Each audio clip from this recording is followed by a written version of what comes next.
T stands for teaching, E stands for educating, and A stands for bringing awareness, and that's exactly what we are doing.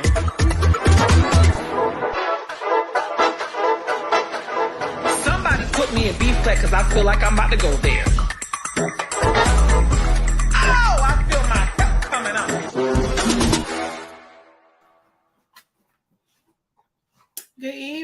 Hey, y'all. Hey. What's going on? Excuse me. Get it together. Y'all having these dolls like having Sharon. But anyway, good evening, y'all. Welcome to tonight's episode of the Majorette Tea. I am your host, Lady Jazz. You know, y'all, the ones that know me, y'all know me. The ones that don't will get to know me, Hancy. So we have excuse me one moment.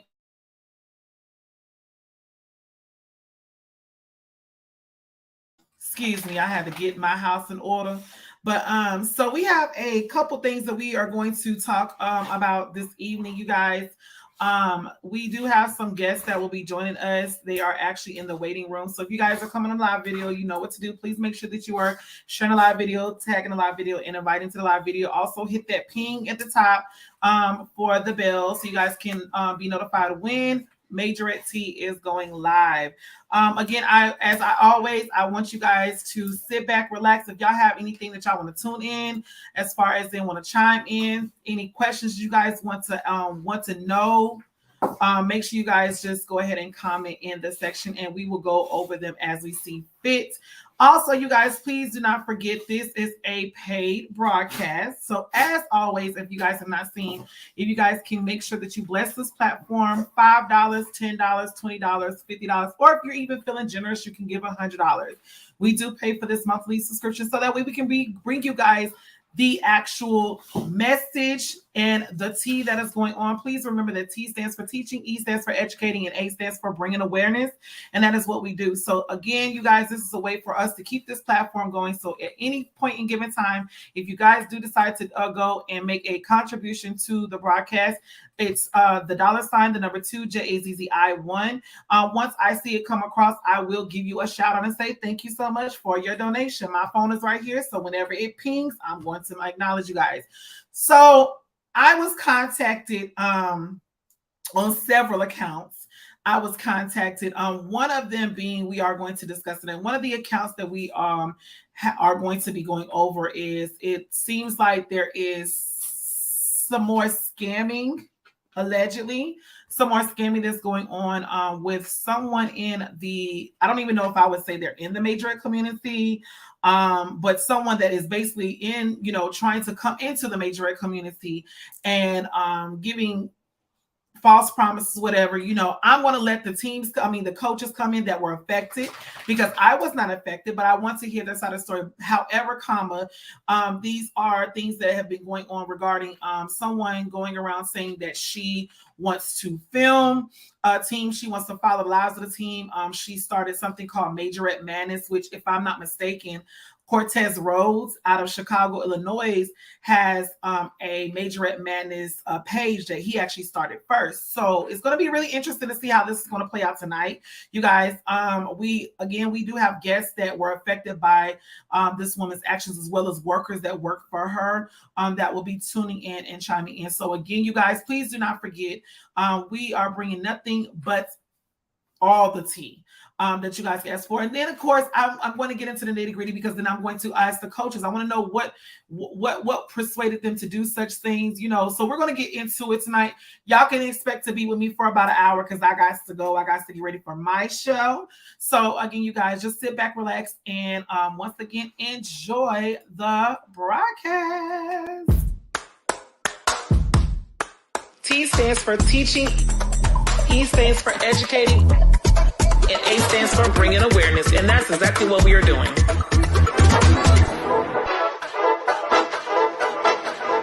Somebody put me in B flat, because I feel like I'm about to go there.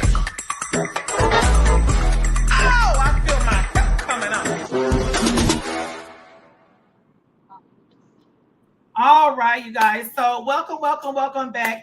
If you guys just tuned in, we have two very special guests.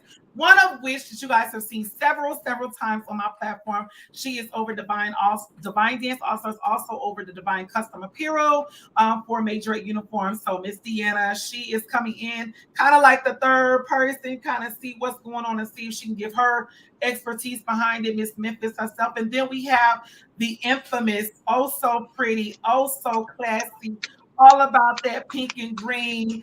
K herself, Miss AKA herself, Miss Brianna June from Beauties That Beast out of Georgia. What now she's out of San Diego because she went on to coach and stuff. So yes, welcome ladies, welcome once again to the platform. Hey Jazz, So can you hear me? uh-huh. Can you hear me well enough? We can hear you well, Okay. my love. We can hear Yeah, you I well. look like a Fraggle Rock right now, so that's why I'm not That's on the all right. stage. So. We can still hear you, so that's okay. So, Brianna actually contacted me. The first thing on our list that we're going to go over is Brianna has contacted me. There is something now. When she contacted me on y'all, when she contacted me about the situation, she didn't give me a great detail. So, how you guys are getting it fresh off the press, that's how I'm getting it. So, I don't know what's going on. I just know that she felt it worthy to bring it to the Majorette community. So, we definitely want to see. Yeah, we definitely want to see what's going on in the community on her end. So, Brianna, what's the tea? What's going on? Okay, girl, you can hear me good? We can hear you just fine. Okay, so I don't know if everybody's been following, but recently, University of Southern California, USC, who is also a PWI, predominantly white institution, for some of you guys that may not know, they had a young lady to start. Her name is Princess, I believe, and she started a majorette dance team at USC. USC is a PWI, predominantly white institution, and Majorette is known to be at HBCUs that dance with the band. Everybody all is aware of that. So she's gone viral. BT just posted them. Spiritual Word just posted them. Like, I mean, ESPN, everybody is going crazy because they're saying, oh, well, and again, I don't know, I didn't hear this, but they're saying they started a Majorette team. And a lot of people are under the misconception that they're the first team to do that on the West Coast. Now, that's not true. The biggest thing on the West Coast is that Majorette dancing is not big over here as it is on the East Coast. It's big enough, but it's not as big as it is on the East Coast. And Jazz, you can attest to that, even after throwing, your competitions on the on the West Coast. It's Mm-hmm. just a different feel. It's a different vibe. It's a different feel. It's a different vibe. So what we're getting now, and everybody, not just USC, but now people are trying to give the backlash of you didn't. That's not an HBCU. We should gatekeep this majorette style of dancing, and nobody else should be able to do it if you did not go to a HBCU. So that's where So I have the problem. who is it? Just people in general? Like who is Oh, making? baby, I gotta send you the post. I should have sent it to you before, but it's on Twitter, and I mean, Black Twitter is going crazy. HBCU graduates from everywhere are like, "That's not an HBCU. I don't know why she doing it. It makes me sick." Even some people, and it's just crazy. This young lady started something at her school. Now, she again was not the first to do it on the West Coast, but she started something at her school that she felt worthy to start as a club or organization. And then people are just literally dragging her through the mud because she's not at an HBCU. And that's where I have the issue. As a former HBCU auxiliary captain at that, I feel like Majorette has to be showcased. It was so important that the queen bee herself, Beyonce, showcased Majorette. Right. You know what I'm saying? Sierra did it before that, but didn't get her flowers for it. A lot of people don't even know about the video that she did. She did a whole marching band music video. Sierra did it before Beyonce. It's just crazy. And what blows my mind is I'm all for them getting their shine. I'm all for that, but don't drag them through the mud. My thing is, what I've learned is these students do not have opportunities to go to HBCUs. And Mm-hmm. that's what people need to understand. They're like, I don't understand. Well, it's more expensive to go to USC than it is to go to Clark Atlanta. That's not true. If you've looked at out of state tuition, it nearly doubles. I'm also a higher ed professional, so I work in higher education. Mm-hmm. So when you go out of state, it nearly doubles your tuition from whatever it is. So let's just say, take that all out of our heads. Let's say they got a full ride scholarship to go to, let's say, Alabama State. Who's going to pay for the child to get the plane ticket to go to try out for the dance team? Then not only the plane ticket just to try out, what about the plane ticket when she got to go? Like when she has to move in? Mm-hmm. So if it was paid on the school side, the scholarship and everything else was paid, who's going to pay for that baby to get there? So at the So end of the day, I don't feel like it should be gatekeeping. I feel so like we should be able to show that to everybody. So what I'm hearing is Everybody should be able to majorette dance if they want. right. So I guess what I'm hearing is that okay, you don't teach, you teach at San Diego State. Correct. And we were actually the first one on the entire state of California to have a collegiate level majorette dance team. This is our 10th year. USC just did their first season, their first game, not even a season. They did their first game last week. We have Now, been to San the Diego young, State been doing it for 10 years. so the young lady that started this, she never attended the HBCU. Did not. She danced Okay. in her majorette. She danced majorette at her high school in Chicago.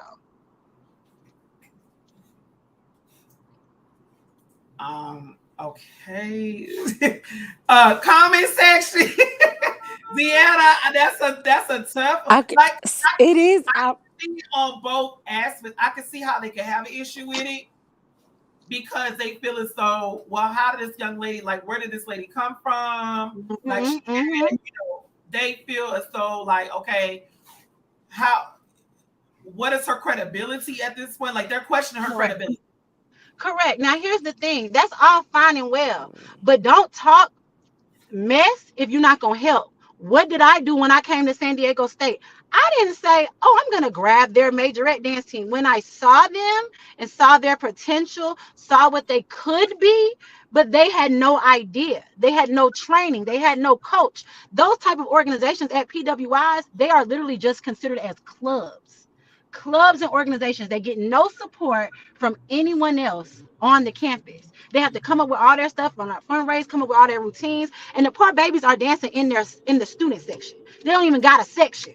They're So dancing in the students. let me ask this because I know this is your first year at San Diego State. What was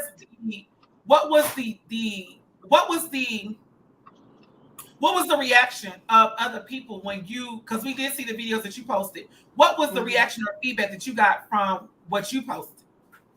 So it's so crazy how God works, because I feel like I posted something about this like months ago before I even got the job at San Diego State. I was like, how do y'all feel about that? And some people were mixed feelings about it.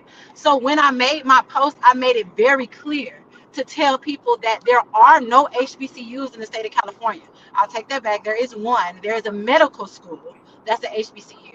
And I also explained that the girls never had the opportunity. So I've been getting nothing but positive feedback. And also people were like, in my comments, if they had somebody that actually danced or marched at an HBCU to train them, then they might be better than what they are, which is what I took it upon myself to do. I'm not going to bash you and talk about how a mess you look or how your counts are together or those uniforms are not correct. Those are not the right tights. Your hair is not right for majorette. I'm not going to bash you. I'm going to help you. I'm going to fix you. So I guess Adante, okay, so Kiva said her credibility is that she can dance. She may have not received money scholarship from HBCU to attend school. Correct. So that's what it sounds like. And then Adante says, so what exactly is the problem? So I guess Adante, the problem is the HBCU girls. Yes. The girls. I just say HBCU community. The people that are HBCU community. We'll say that HBCU community has a problem with this young lady not attending a HBCU, but she's now in California, USC, which is a predominantly white institution, and she started an HBCU dance line at a predominantly. We'll say majorette style. Yeah. Okay, majorette style. So she started a majorette theme, and now her feedback is basically really negative because she went viral. Is that what that is? Yeah, she's getting some positive and she's getting some negative, but it's more negative comments than there are positive comments. So I'm just on the positive side about it because I've been in both sides. And all these people that are talking their mess in the comments never even either went or marched. So if you never were in that small percentage of people that did the blood, sweat, and tears to march for a college band, I don't care about your opinion. If you ain't pick up no instrument, you ain't dance, you ain't do a flag, I mean, how can you tell somebody they can't do this? I'll send you the link.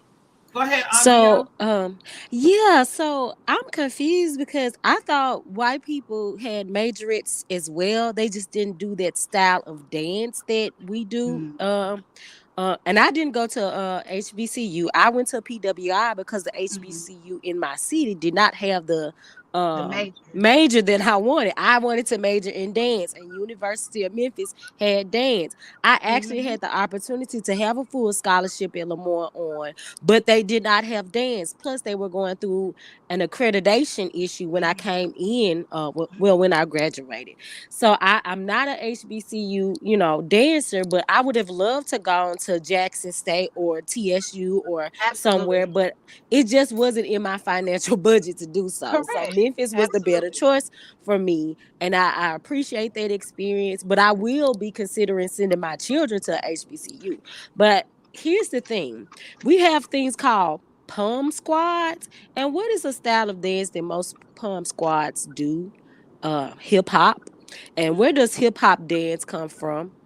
Black people. So it's not, this ain't the first time this has happened where black style of dance have been incorporated into white spaces. I know we want to gatekeep the things that we hold dear to us, and I do Yes. understand why we want to do that, because we are not allowed in their spaces the same way we allow them into our spaces. I recognize that, but it does allow an opportunity for that style of dance to be appreciated in a way that it wasn't before. Same thing with Diana Williams. A lot of people was not aware of that style of majorette dance until it was brought on by not only her but also like the Prince and Tigerettes and Divas of Olive Branch. Like, I didn't even know that style of majorette dance. I just knew of the regular baton twirling, and I was introduced to that, which also helped me once I started coaching at a local high school to be able to do that. So although I do understand the need to gatekeep a little bit, we also need to allow space for that style of dance to be recognized and accepted as a real style of dance. As the majorette community, we're always complaining about not being accepted as a real form of dance, but when we get an opportunity, we complain and cry and act a fool about it. So I congrats to that young lady for stepping out and doing something different, because clearly there was not a program available to her in the state of California, with the exception of is it Brianna or Brian? Brianna. Yeah. Brianna. Hmm. Yeah, with the exception of your school, and your school may not have offered a program for her as it relates to her degree. So I just think They we did need to be not. a little bit more But it's mature with it. correct. Correct. And then it's also about the advertisement. So hopefully with USC using, I hope they use their platform to the best of their ability, because it's, I mean, as long as I've been in the major ed community, I didn't even know that SDSU had a team. And now here I am coaching a college team. But I didn't know that. You know what I'm saying? I was unaware. So I'm hoping that this will allow the platform to be shown. But what gets me is, I'm part of a D9 organization. We always talk about it. Are they not implemented in every PWI? Wake So then them what No. is the up. problem? What's the problem with Well, implementing style I of don't, dance? well, I know I've been past Emory here in Atlanta, and Hmm. when I had to drop off some sorority, some white, the PWI sororities, I only seen two black Greek letter organizations, which was AKA and Alpha Phi Alpha. But A lot what But of I'm where saying does is that they're come still from there. though? But they're still The there. They came from HBCU culture and they're still there and it's they represent. but Greek organizations, like the HBCU Greek organizations, stem from white Greek organizations. But They what I'm existed saying is if before. No, no, what I'm I agree. saying is, We if agree. we were able to, and I'm not part of the divine now, I'm not in a Greek organization, but if we were able to create our own organizations, um, Mhm. stemming from their own secret societies, it's kind of the same thing. And I didn't see any white girls up there dancing. I could see if it was a whole bunch of white girls trying to be HBCU line dancers. I get Mhm. that part. But oh, it's they a bunch trying, of black they girls. And yeah, trying, they trying, but they they not, it's trying. not gonna be the same. But It ain't gonna be but the that's same. what We I'm know it's saying. not gonna If be the they were same. gonna steal it, that's the one thing that people have to understand. HBCUs can never and will never be duplicated. If they could, they would have did it by now.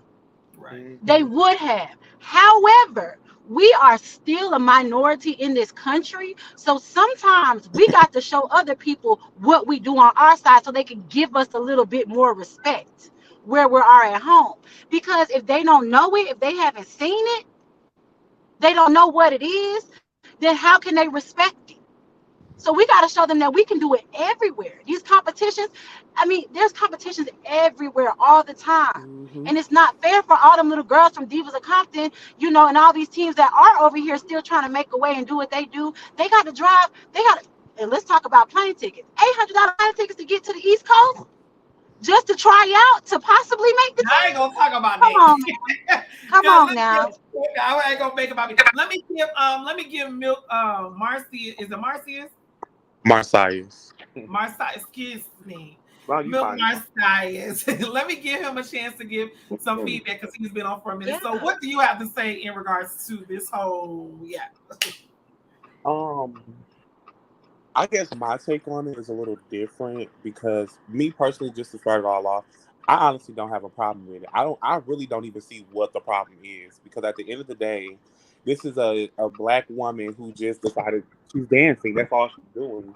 So I honestly don't see what the problem is. And like she just said, a lot of people trying to pull her credibility card, like, oh, what's she done? Has she marched in or whatever? Why do you have to march in a band or be a dance girl to dance? You don't have to do any. Because, for instance, me, I'm a whole male, so I would never have the opportunity to be a stinghead, Jake said, whatever the case may be. But I never know. But I did have the opportunity to dance for the All Star band, so I guess you could say that's my experience of dancing in front of a band or whatever. So for me, I'm just like I honestly don't see what the problem is. I don't see why people well so well proud. well let me say this because I can see it on both sides. So you guys know that I'm gonna just play devil's advocate. Y'all know that there's been a lot of controversy about the new Ariel, the new Little Mermaid. That when I hear this, I'm hearing they have been scrutinizing that movie because it's played by a black woman. So now the black community is trying to react. Well, y'all had a problem with Halle Bailey playing a black mermaid where she can see. Like, I can't wait for the movie. I'm going to the movie theater to see because I'm gonna support her. I can't wait to see because I'm a big Disney fanatic. I love Disney movies. So when y'all bring it to life, I'm going to go support as much as I can. However, I feel as though because they've gotten so much criticism from the white folk, now they're seeing like, okay, so why are you taking our style to a white college who does not even really consider us their equals? So again, I don't see an issue with it. I employ her for doing it. However, I can see why they are as hard as they are because we're just dealing with, the Little Mermaid. They made so many memes like disrespectful. Like some of them, I'm just like, oh my God, like y'all are really up here bothered because they are actually the Disney company is actually putting us out in the forefront and showing that it's not just a white thing. Anybody could be a princess, whether white, black, blue, green, or yellow. So I feel as though it was a direct, maybe because it all happened. This just happened when Brianna just recently, right? This past weekend on Okay, Saturday. and y'all know we've been dealing with the whole thing from the Little Mermaid ever since they dropped the commercial about 2-3 weeks ago. It's been nothing but criticism. So I just feel as though I don't see an issue with it. I get where the people are saying. They feel like, well, she never went to a HBCU, so how could she, train as, it's a lot of people that have Majorette dance teams out here that did not attend an HBCU. They didn't even Right. baby. That's why so I can't sit there. And don't need to be dancing. I didn't go to an HBCU, but that does not mean that I'm less qualified not to teach an 8 count of an HBCU style because I didn't have that training. But But let's be real. It's the same even with sports. How many football coaches do we have that never made it to the NFL, that never, made it to college level sports, but they are coaching young children. So it's about, besides that, if you have the talent and you can help, that's what I'm doing my part. I'm helping those girls. And have you seen what I've been doing at SDSU? Complete transformation. But I'm gonna do it because I have the experience. I'm not bashing them. I'm going to help. That's what we as a majorette community got to start doing. We got to start helping instead of harming. That's cool. Give good feedback. Tell these girls what they need to do. Help them out. If you saying their hair is crazy, talking about their uniforms, well, then show them where they can get some better ones. or They donate some, obviously need the instruction. or Child, you know donate some. anybody about that. You know So anybody. so with Brianna saying that they're a club, and because I went to a PWI, they do have clubs specifically for black people. They got clubs for Jewish people. They got clubs. They Mm-hmm. have different subcultures within the PWI But they got the same organizations. Like use. they have the Black Student Association at University of Memphis. Then they have the Divine Nine and the Panhellenic um organization. It's like it's so many things that cater to the smaller groups or the minorities within the school. So it's not like it's being backed or funded by a PWI. So I do understand. I And I think, understand the being upset about it yeah. because I have mixed feelings about it for sure. But I do recognize that she might not have had the opportunities to actually attend a PWI, but still wanted to incorporate that in her college experience. But she's not the So first and won't be the last. There's several. You going, remember the incident with Georgia State? Georgia Mhm. yeah. State, they put them on the visitor side. You know what I'm saying? They wouldn't even let their little dance team be on their majorette dance team be on the side with the students. They wouldn't even let them. Now, what I will say, Jazz, I'm gonna put this little bug in your ear, and the only reason why I'm not gonna be able to be official with it because I'm actually a coach, so I have to remove myself. But it sounds to me like this is a perfect platform to start doing maybe perhaps a collegiate level majorette competition and have HBCU dancers be the judge. I mean, I'm not saying that if Don't anybody play, because you know you be listen, being on like that. I'm not saying that if anybody wants smoke, they can get smoked. But I'm saying if they Listen, want to battle, you know what I'm saying? We're here. because baby, once That's they what see I'm saying. they see show, we can. Friendly competition. You know what I'm saying? I I mean, would Right. I ain't. Okay, look, I'm not gonna listen. look, I look. can't do my own competition, but we just gonna speak it into the atmosphere. If anybody, any other PWI want a little smoke, They a can get friendly together smoke, and we can see they what y'all can get some. got. It's friendly smoke. Now it ain't. Now But listen. I think I Make want sure to go. it ain't no I friendly want to go. smoke. I want to go to the comment section because Miss Mac has been making a lot of vital points and I've been posting them up there. Okay. So she went on, and if y'all don't know Miss Mac, y'all know that's my mama. So she always got to make sure that she has to see it on another side. But I see she's not really feeling it. Mm-hmm. According to the comment section, she's saying, appreciate it, yes. However, I don't want to see this turn into a we did it, now we own it type of thing. The Why key. is it She said, why is it that only white faces in white spaces can legitimize Majorette? Who is the deciding factor as to whether this is legitimized or not? Usually white faces in white spaces that cater only to their white offspring. Oh yeah, she gets my mama don't play. Caucasians act a fool over fictional characters. Mm-hmm. Well, Have in we this case, they're not complaining. As far as I know, they're not so complaining so about she it. so this, but she's saying how everybody that's against it, this is how she's seeing how they're actually feeling. When are we going to require that our white counterparts help out also? They are supported, but they are not supported financially by the school, Correct. whereas the sports and athletics are. So I have a question. Would But it be that's a why they need problem an advocate. if would it be a problem if, let's say, we had a Caucasian woman try out for Alabama State and she make it, or she try out for Dawes or Jason or whatever? Oh, Would that be a it's problem? getting close. It's getting close because they have a full-fledged Latino chick that Hmm. dances on Jackson State. But I don't. But again, they be. I'm not trying to.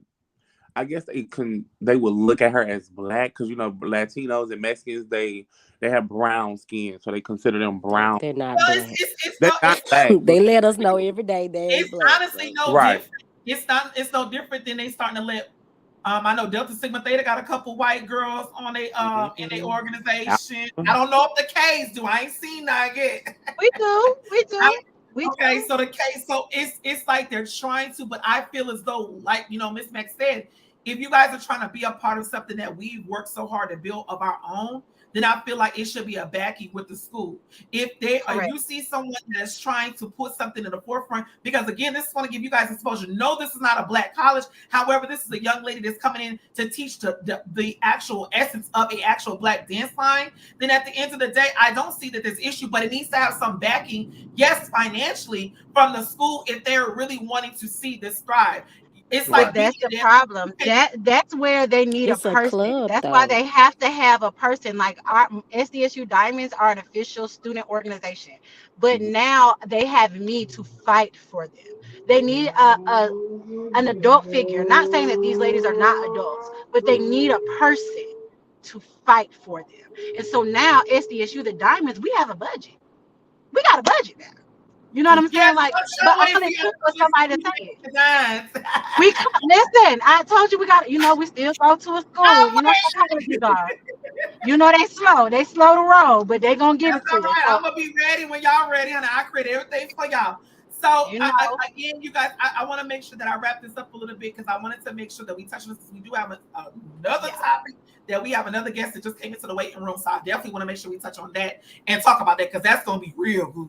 But again, I see it on both spectrums. I see why the Black HBCU community or just the Black community in a whole has a problem with it. And I also see it not being a problem because what this young lady may do is viral as she went. Evidently, she's good because BET done posted. You know, all these people that are known have posted it. So evidently she's doing something great. And it's Black excellence. I don't see an issue with it. However, I do feel as though if she's going to do that, she has to be prepared with the response, whether good, bad, or indifferent, that's going to come along with it. Because a lot of people are not going to agree with that. They feel as though because this was founded on Black, Black ground. This was founded on Black college, university. This was a way for them to be able to be with each other. You know what I'm saying? So they're in their mind like, how dare you go and teach a PWI our style when they feel like this should be only us because they are supported. Like, let's be honest, the dance lines are very much a part of the Black bands.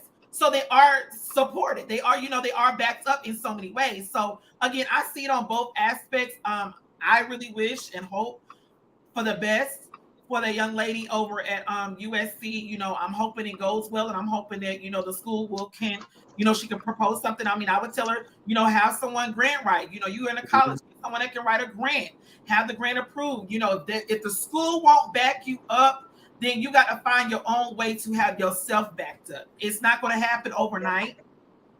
That part. So, and it may not ever happen, but it's up to you. If you believe in that vision, it's up for you to make it happen. And that's just what it is. So again, let me make sure I go to I the just want to comments. say thank you for having me. Oh, you're not Oh done. yeah, don't go far because you're gonna need to be on this one too, because you're right here from Georgia. So don't go far. Miss Mac just But said let just me like just say, oh, go ahead. she said, just like Jazz, when you went to South High School, they did not support us. I came to Colorado. I'm glad you brought that up, Mom. I'm from North Carolina, born and raised. All I know is Majorette, flags, and stepping. That's all I know. So when we brought stepping to this high school, they didn't even know that South High School had anything like that, especially a good step team, because it was predominantly white and African, and their football team sucked. They didn't know they had a basketball team. And literally right a year after we was winning all the trophies, that's when they actually started getting coaches that were actually good to come and coach their football teams and basketball teams, and then they started winning. So it was just like crazy how I feel as though before we came, they were non-existent. The high school was big as hell in Denver, but they were non-existent because their football team did not have a qualified, or they didn't have a coach that was qualified that helped them win, and then they didn't have a basketball coach worth a damn. So it was kind of like when they seen how good we were and we were stepping, even though they sucked at the basketball games, we stepped to engage them. More people came out to see us stepping, which means they came out to see the basketball games, which means they felt like, okay, we need to get some other coaches in here that's going to give us that type of response. So thank you, Mom, for bringing that up. And even all right. with that young lady, as good as she is, and I didn't, as viral as she went, these schools don't want nothing but money anyway. So they gon' do something, propose something to her, or somebody gonna reach out to her where they be Yeah, able to get Diana the already and do did. what She they. just reached out to her and was like, she's Mhm. gonna come up there and train them. So I'm hoping that she does. I hope so. Mhm. And when if Diana says that if she feels though that is going to definitely benefit the Majorette community as a whole, I believe that she's going to go up there and do it. Like if she reached out to her, because y'all know she don't reach out to everybody. Hell, let me put a plug. Y'all already know if I want to say this, but my post yesterday was about her. Diana actually called me yesterday. We had a long conversation. So yeah, you know that's on that. Yeah. So Well, let's get. appreciate you, Jasmine, Lady Welcome. Jazz. Thank Thank you. you, Boo, for allowing me to be on the platform. I super No appreciate y'all problem. bringing some attention to the West Coast now. Yeah, man. Yay. Yeah, man. I got to Oh, fix my. silent plug. I did get approved at San Diego State. We will be doing the first ever Majorette Nutcracker on December 11th. Yeah, So man. be on the Okay. lookout. And Yeah. we're Come gonna on, get some of the USC girls to come on down. It's well, open to the community, so be on the lookout. It's gonna be at SDSU December 11th. We are doing the first ever Majorette Nutcracker auditions well, coming. So book me to come and see.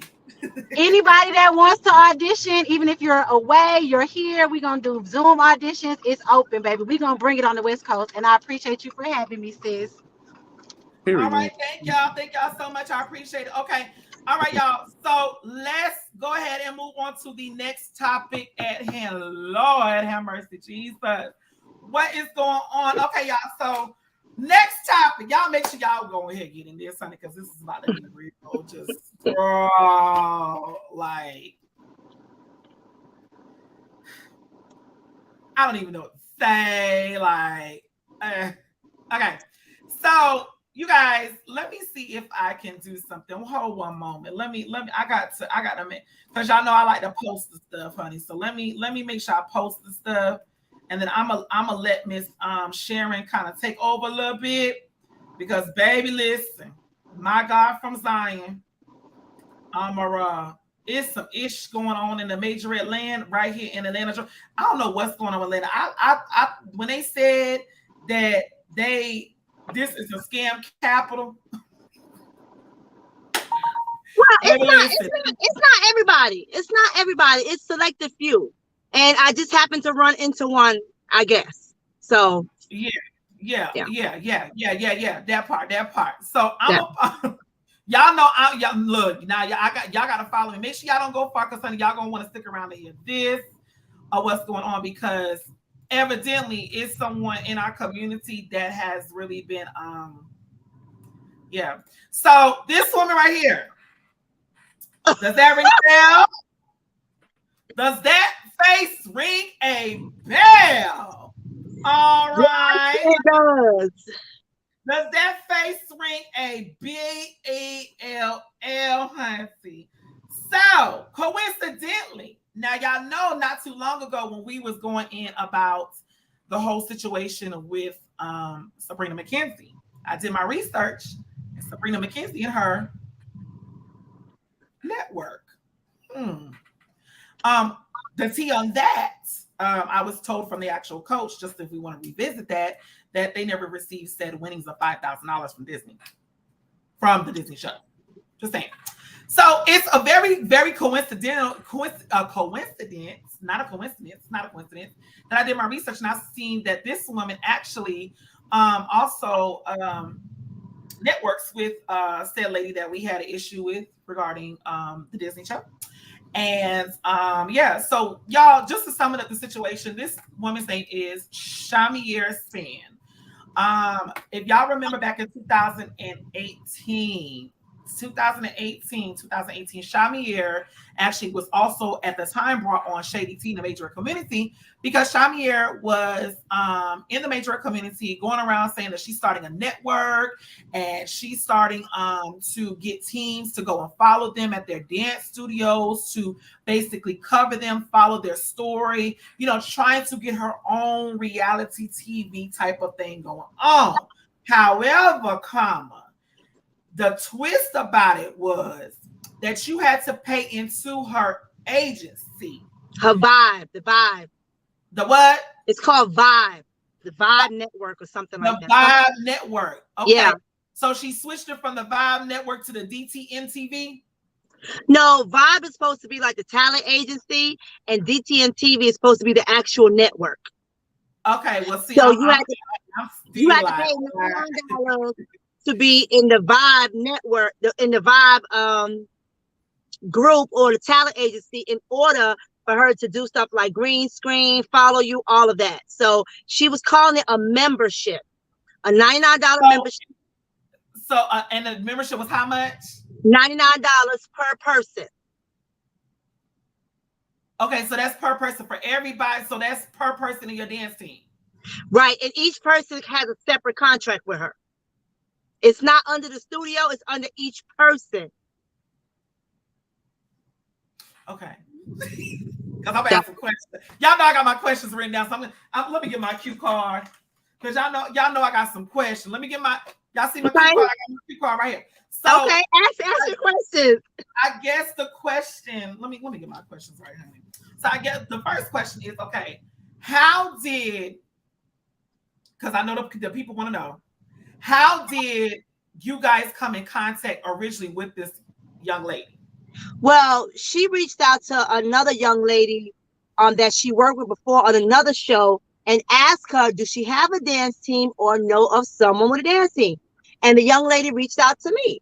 And when she reached out to me, they were giving us amazing opportunities. Like, they were going to come and film the girls, follow some of the dancers, see what it's like, to be a dancer. And I mean, she gave us a really, really good synopsis of what she was going to do. And then so she came into the studio. We had a meeting with her production crew, whoever it was, and they came and talked to the parents, did all of that. And that's pretty much how we met Sharon. That's how we met her. Okay. And what, Jasmine? Ask the question, girl.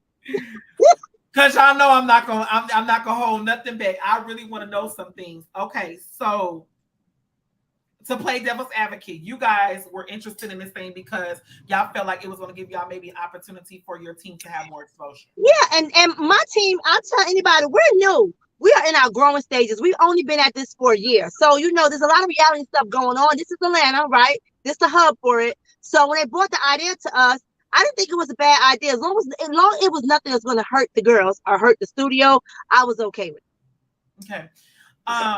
Because I got some receipts, y'all. I got some receipts and I'm gonna read them to y'all. I'm gonna get to the juice, so y'all hang on.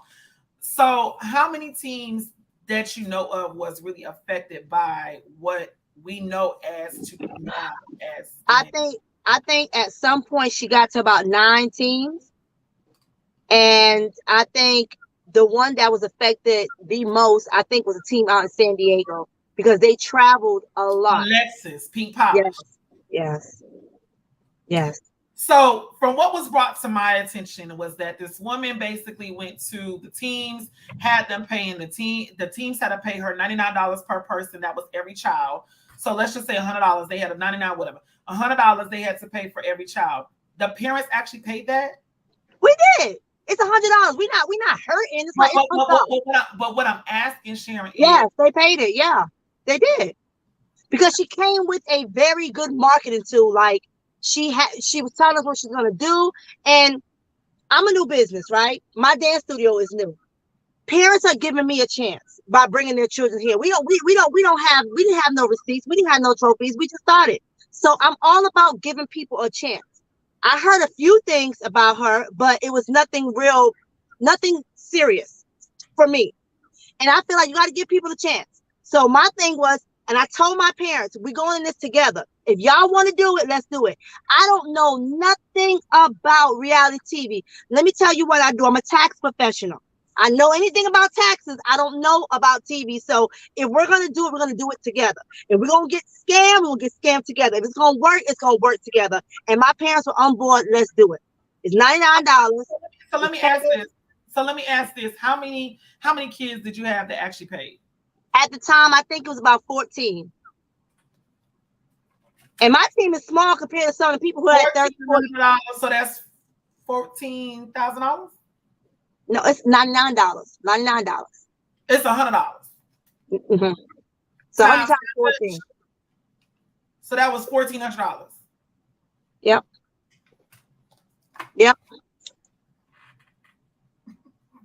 Okay, next question.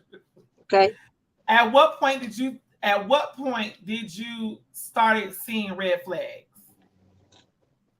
I would say after we started out with her at the end of the school year, about July, maybe around August. Around August, started seeing some things that didn't seem right. First of all, she was coming on set with little cameras that weren't even like big cameras. I don't. Again, this is my disclaimer, and I will say it, and I'll keep saying it. I don't know anything about TV, reality. I don't know what kind But you know a doggone actual production camera versus of. No, no, ma'am. Let me tell you why. Because I have another friend who does production, and his camera is this little. It costs him almost $10,000, and it does a lot. So I don't know equipment. That's not what I do. One thing about me, I try to stay in my lane. My lane is not TV. Okay. So when they came, they had a little bit of cameras and whatnot. They filmed the girls a few nights. They came back, they took pictures, blah blah blah. And she kept telling us she had other teams and we're gonna get together. She had this. Jasmine, you better stop laughing, girl. Y'all better stop laughing. No, I hear you, but it's like when you explain it to me, that Jennifer in the comment section talking about when she became an absolute bitca. Oh, right. And then she started. Yeah, that's true. She started like So I have a business partner. My business partner know more about filming. My business partner asked her a million questions, and she got mad. She said, "I feel like I feel like she's trying to undermine what I'm saying, blah, blah, blah." So she was mad at my business partner. So I told my business partner, let me deal with her. And then you tell me what we're supposed to have and we'll go from there. So she asked Sham, like, why you come with cameras and no lights? Well, the next time she came back, sis had lights and cameras, okay? So I was like, okay, maybe she's trying to get it together again. I feel like Zephaniah, can you check your inbox? I would like to bring you on. Thank you so much for tuning in, Zephaniah, because it seems like you know a lot of what's going on as well. Zephaniah Judge. I really I'm trying to lighten the mood by laughing, but it's really sad. it is. I'm gonna tell you why it's sad. Because it's sad because if I see her and I catch her, we're gonna have a problem. That's why it's sad. That's why it's sad. I know it was only $100 per child. That's not the point. At the end of the day, you came in here and you promised these kids you was gonna do this and do that, and you didn't do nothing. Now that I have a problem with. Forget about the $99 per person. You promised these kids that you were gonna do all this stuff for them, and you didn't do anything. That's my biggest issue. So let me go through what was sent to me via an email from anonymous person. I want to make sure that I read this email to you guys. This was sent to me. Where is? Hold on. Let me see. I need to see if I still have that email. Was it the email about her owing money to people or something like that? Was that you sent that to me? No, I didn't send that. My name would have been on it. I need that email. Zephaniah, click on the actual bird. Click on the actual in the link. Jennifer, I think you sent that to me. I need the email. I need that email. I need that email. I need that email. I think she sent it to me. Thank you. I need that email because the email tells it all. Oh, got it. Never mind. Got it. Let me see. Is this the beginning? Okay. Email says this is from we don't know who this is from. This was just sent and said DTN TV alert. Let me make sure. Let me download this. Let me download this. And I'm gonna do. We all got that about a month ago. Y'all got about a month ago. I got it too. Yeah. Somebody got an email address and they sent it. Okay, so I definitely want to put this on the screen as I'm reading it so you guys know that this is not something that I'm making up. This is something that actually was an email that was sent out to all those, obviously, that was affected. I was curious because I asked, who did this email come from? And they said it was anonymous. So I'm like trying to figure out how was it anonymous. Evidently, it was an insider that had this information because, they had all your emails. So it had someone in production that was working with her that evidently sent this email to everybody affected so they knew what was going on behind the scenes. So I want to post this. I want to post this so you guys are actually able to see. Yep, that's it. That's it.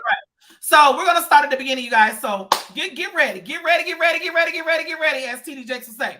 Okay, this email is a warning about the network DTNTV for your own well-being. DTNTV has not paid their employees in the past 6 to 8 weeks since they first started working for the company. After 5 weeks of work, you guys, whoever sent this, they are professional, because baby, this thing is professional. They get a little ratchet, but then they turn it back to professional. After 5 weeks of work, Shamier paid 4 employees their first ever paycheck on July the 3rd of this year. And all 4 banks have denied it, meaning insufficient funds, denied it, and the employees still have yet to receive their money after mostly solely working for DTNTV around 30 hours per week. Shamier says this mishap with the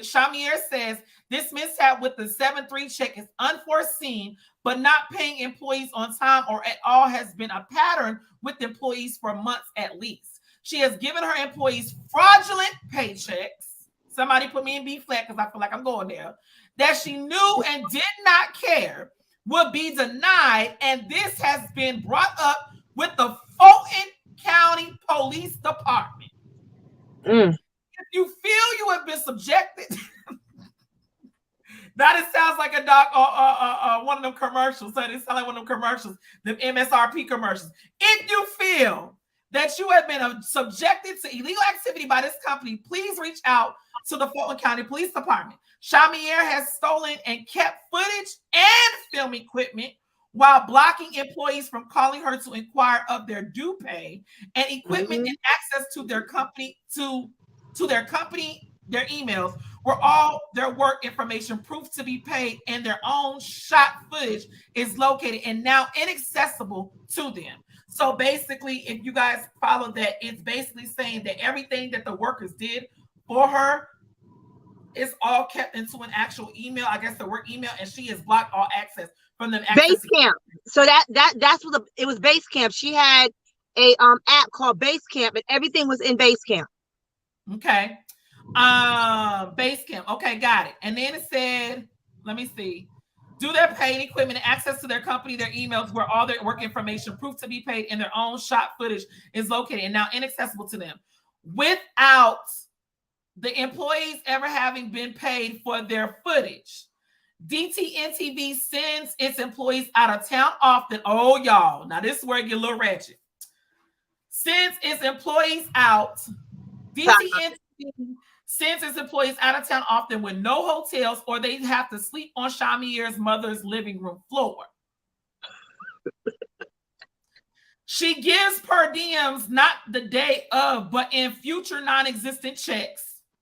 She asks her employees to pay for now and to be repaid later, gas in her own vehicle and for a rental car and more, and to drive her the whole way to the set location out of town, there and back, while she sits in the passenger seat. As I am sure you've noticed, pre-production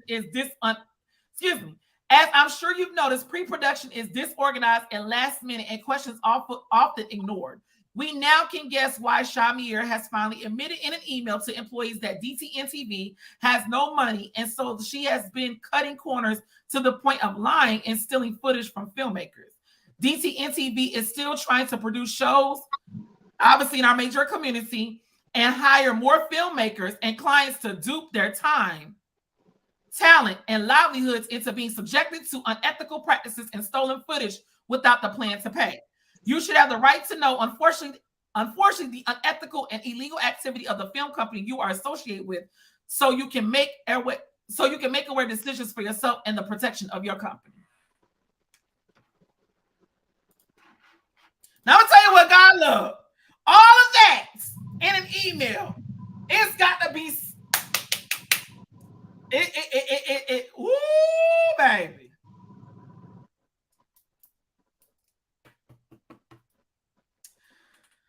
My Lord.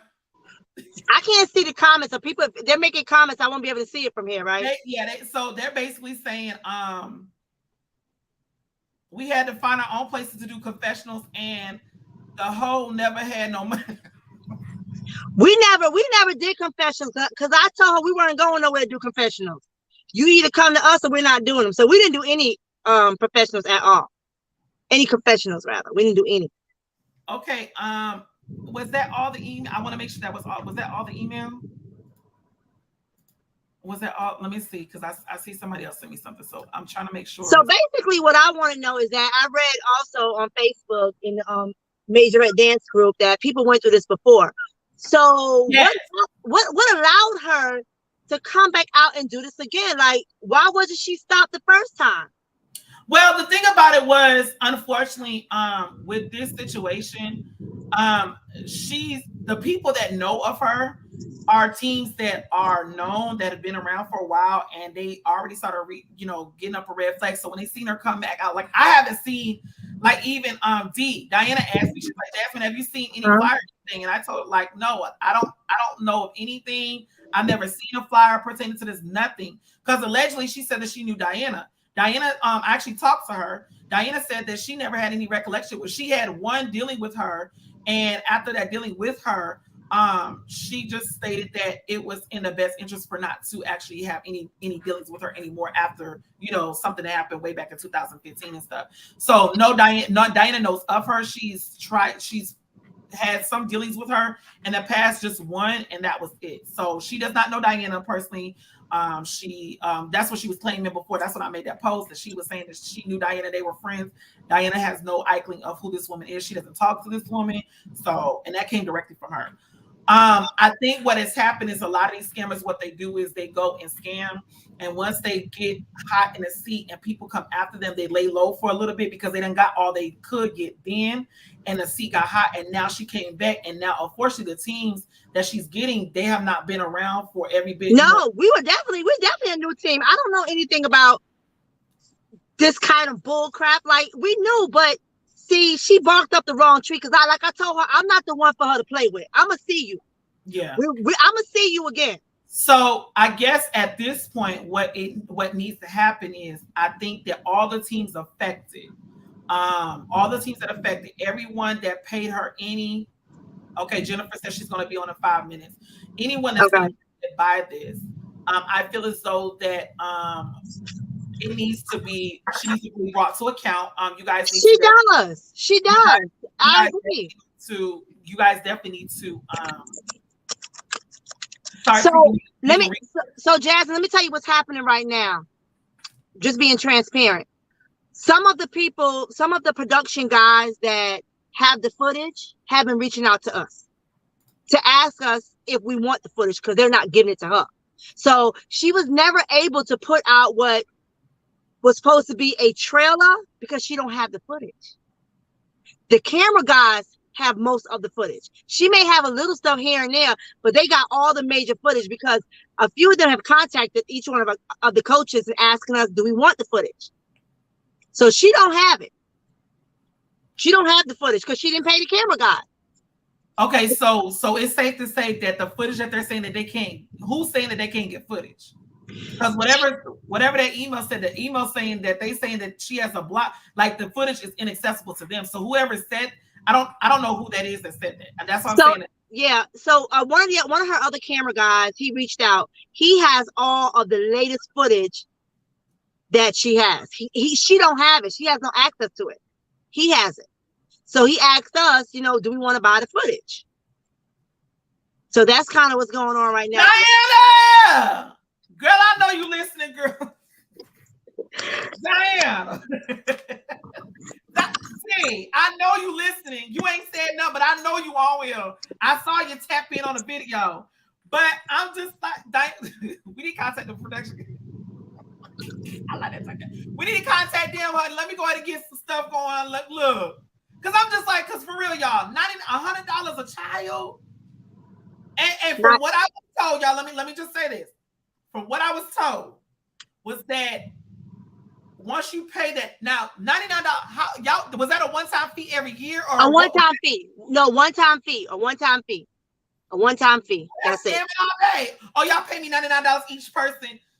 That's scamming all day. And she got 9 teams. And I know Nyree from Texas, they have a big team. So Some people really got affected. My little bit of girl she got didn't do nothing, but there's some people that had 30, 40 people on the team, $99 per child. Yeah, she racked up. She better claim it on her taxes. All of it. Lord. And so the video you sent me, so Jennifer actually sent me the Jennifer Sharon already shared that video with me. That's the only footage that she has on her Instagram. That's it.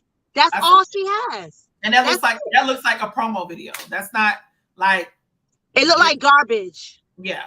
Yeah, it's a trailer. I don't know. Yeah. So for those that are just coming on, because I see people talking about this woman looks familiar to y'all, Shamir Spin. She's out here in Atlanta. You mean hiding in Atlanta? That's another one. I don't trust with your edges in your hair looking like that. But okay, I mean, you got $99 out of every child on the team, and you no, it's not working for me. It's not working for me. However, that's not what we're here for. However, you guys, let me do this while we get some other ones on. Let me do this. Let me do a quick, and I do mean quick. Let me do a quick. Where am I doing it? I need to do a quick something. Hold on. Y'all know. That's that one. I need to do a quick something. Give me a second. One moment, please. Where is what am I looking for?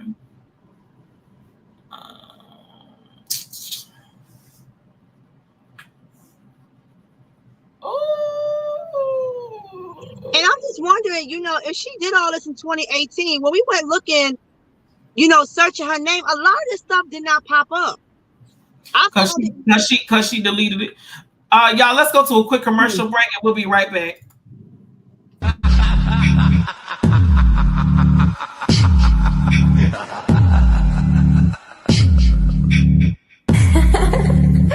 The Majorette are coming.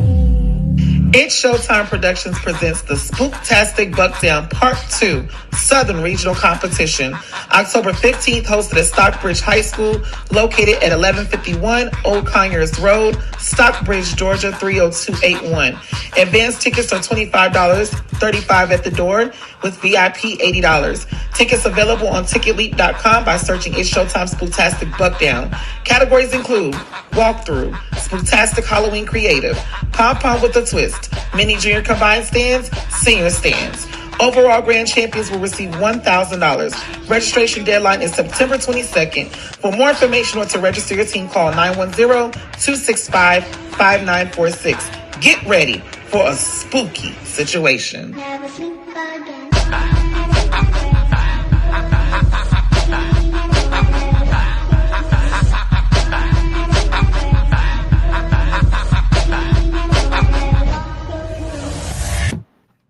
All right, y'all. So I just had to put that little doggone commercial in there. So y'all, look, registration's closed for Spooktastic Buckdown. That's the Southern Regionals. If you guys check the video of those that attended the New Orleans Southern Regionals earlier this year, Hunty, that was how it went down in New Orleans. So y'all can only imagine how it's going to go down in a couple of weeks. October 15th, we will be at Stockbridge High School, bringing it down with a spooky situation. So again, ticket sales have ended online. Tickets were only online for a limited time. $25. If you do not get your advance tickets, you will be paying $35 at the door. So please make sure you guys join us October 15th at Stockbridge High School. We will be live, and yeah, it's gonna be cute. So I'm waiting to see, because y'all want to wrap this up. I want to wrap this up. But I'm waiting to see if we have Miss Jennifer. So you guys, this right here, this situation is very baby. Catrice said there is strength in numbers. We filing a class action lawsuit. So that was going to be my next thing. Thank you so much, Catrice. So this is definitely a class action lawsuit situation. The fact now, let me ask y'all. Woo, let me bring it back. Thank you, Holy Ghost. How did y'all pay her? Now we, some of my parents and a lot of people have already started calling their credit card companies to dispute. How did y'all pay her? I don't know. Most people pay her through I guess credit card or their debit card. So there was no Cash App? No, no, no, no, no. You can't dispute Cash App. We I didn't mean, pay. you can now. It just takes a little bit of time, but I mean, Oh you can no, now. I'm a tax professional. I'm not doing that through Cash App. So she actually took the parents' credit card information over the phone. No, she did it through Zoho. Patrice, check your inbox. She have a CRM system, and she did it through Zoho. So she send you the contract and stuff, and you pay online. So it definitely looked legit. Yeah, it did. Absolutely, absolutely, it did. She looked legit. Ooh, honey, I tell you, these scammers, honey, they know they good. They can talk you out your drawers. So I'm looking at the email. I'm looking at all the information that I've gathered. What do you guys want to do with this situation? Like, you know, of course, obviously, y'all feelings is involved, and you know, y'all are obviously upset or whatever case may be. What do you guys want to see the outcome of this situation? Because something has to be done. Like, something has to be done in this situation because your kids are affected. And what's so crazy about it is I know you guys tell the kids all the information. Like, I was told that she was going to book y'all by joining. She was going to book y'all to be on commercials. She's saying that she's the only one that can get you guys on TV, which is a lie, because Bring It did it for 5 seasons, so that's a lie. Right. She was going to get you guys. It was a plethora of things that I was told that she was going to do for y'all. So, Angelica, check your inbox. So what are you guys wanting to see the outcome of this situation? I feel like she needs to be stopped. She shouldn't. So I read that somebody said she surfaced every 2 to 3 years. She needs to be stopped. This needs to be stopped. She shouldn't be allowed to do this over and over and over again. Like we have to hit her where it hurts, and that's her pockets. Because obviously you scam and you need money. Okay. We definitely have to get together and make it hurt where it hurt, in her pockets. That's it. Because I even went to Secretary of State. I should have did that from the beginning. I don't know why I didn't. And her business saying that it's not even in compliance. So you went to the Secretary of State and she's not active? She's not in compliance. No, I just did it recently because I said, let me start digging. So when I started digging, I started finding all this stuff. Again, like I said, I want to give her the benefit of the doubt, okay? I believe in giving people the benefit of the doubt. I believe people change, all of that. So I started digging, and the more I dig, the more I started finding stuff. Somebody said, let's talk about the event in Alabama held in a conference room hosted by Miss Pam. Oh my God. Let's not talk about that. So what she did was she had all of us come to Alabama saying that we're gonna have some kind of dance show, and she's gonna film. When we got there, she had the girls in a room. The background was a freaking chimney. Then she had VIP seats. They had plastic ware on the table. VIP was like, I could touch VIP. It was crazy. The place was just not. It looked like a. What? It was bad. It was bad. It was garbage. It was garbage. And she was like, I liked it. Y'all didn't like it. That's on y'all. But I thought the kids did a good job. The kids did amazing. But you had them dancing in front of a freaking chimney, talking about you filming that. I'm like, a chimney? Somebody could do this at their house. And we drove all the way to Alabama. And she charged the parents $30, $40 tickets. And then on top of that, she tried to charge them for a box lunch for the kids. I was like, we're not buying no lunch and we're not buying no VIP tickets. A lot of the other teams bought the VIP tickets. They spent like $50 to be right next to me. I ain't laughing at them. Yeah. So she made her money from that too. And then the people that was there. All right, let's pause it right now. Let's pause it right, Lord Jesus. Let's pause it right here. Now, coaches, y'all not gonna like me. It is what it is. I'm about to get in y'all ass. Lady Jazz about to get in y'all ass. Yes, I am. Yes, I am. Yes, oh yes, I am. I'm about to get in y'all ass. You're not gonna like it. But guess what? Why?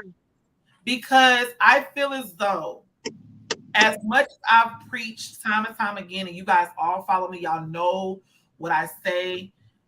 She is already on the blacklist in the Majorette community.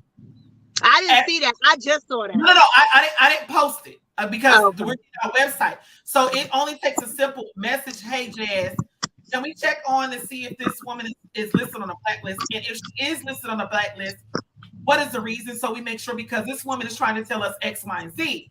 So I created this blacklist to help y'all. Yes, it's to basically make people aware of what's going on and the scamming that's going on. But the blacklist is available for y'all. I haven't charged nobody for the blacklist yet. I've never heard about this blacklist. This is my first time hearing about it. But But let me you just have say heard, something though. but you have heard of the platform. So No. you never heard of Shady Tea or the Majorette Tea? No. Shady Tea and Majorette community is what it used to be called. Nope. I just told you I'm new to the community. I've only been. I've had the platform for about 3 years now. Well, I just started following you just recently when we did your competition. So I didn't know who you were. Like Okay. you don't know who I was. Okay. Right? I can't fault you for that, rightfully so. Yeah. However, you know other coaches in the community. So I don't. We are really new to this. And I don't really know any coaches. I'm meeting people as I go along. And let me just tell you the type of person that I am. Just because you may have had a bad experience with somebody doesn't mean I'm going to have the same bad experience. And I say that because I am a business owner, okay? And I do taxes, and I have had my business over 15 years.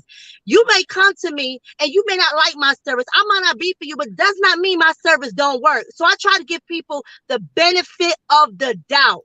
I really do. So I didn't do any of this digging about the lady, because the person who brought her to me was somebody that I trust, and she shitted it on her too. If you want to know, she really did. So I wouldn't have went digging, calling folks. That ain't me. I don't have time for that. I wouldn't have done that regardless. And and that's true. But I have not had any personal run-ins with her. However, I do know what was affected by other teams by her. Right. So I could have definitely told you guys, okay, you guys can go through her as a liability or a risk, because I'm telling you right now, this is what she's dealt with. This is what she's done to other teams. And then it would have been up to you to make a decision. However, I still feel as though y'all, now let's be real here. Y'all call each other about, not you, Sharon, but they call each other. Hey, have y'all heard about this competition? What do y'all think about this competition? But we all just met each other. No. I'm not saying you. I got you. I'm saying in general. That's what the Majorette community does. The coaches talk to each other. They so messy. just like they talking to people, each other, and asking, well, should I go to this competition or what it is, to try to figure out if they're gonna have a good experience or not at somebody competition. Surely y'all, if anybody's telling y'all gotta pay $99 for a child, and we don't even know the background of this woman, but she coming out the woodworks promising y'all all this stuff, and now we're here. It further lets me know that y'all may have probably should have did an extra step by doing y'all research. Because honestly, to be honest with you, if you go to several people and they all say the same thing, everybody can't be lying on that person. And I can guarantee you it's about 7 to 8 teams that I know that I could call myself, and I can be like, Jasmine, I remember her. And what's so coincidental about the whole situation?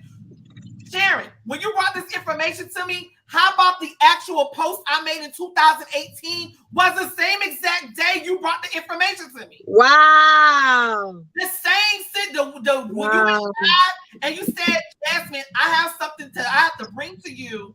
That same day, the memory popped up that was the same exact day I made a post about her.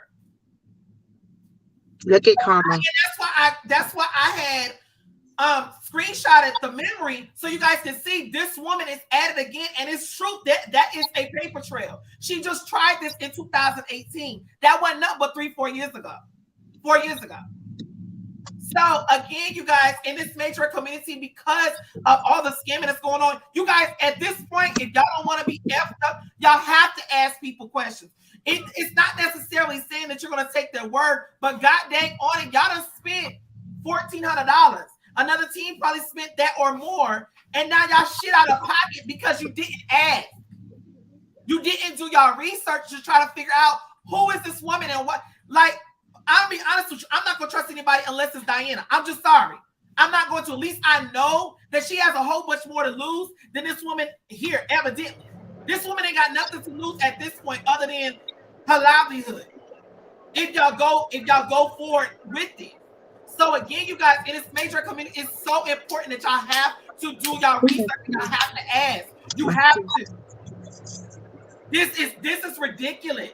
My We shouldn't key. even be talking about this. Y'all literally should be like she promising y'all cruises. She promised the cruise in 2018. Guess what? The cruise never happened. It never happened. I was the first one in the Majorette community to actually take teams on a competition cruise where they actually competed and got their money and their trophy. Well, I'm sad that y'all never get this far. But I'm just saying, like y'all. I'm not saying y'all, but I I'm saying know. y'all just irritate me sometimes because I tell y'all all the Catrice knows. Y'all gotta do y'all freaking research because these people know where they can get. They know they can get new teams. That's why the whole uniform scam is going on because they know they can hit the new teams, and them teams may not know no better.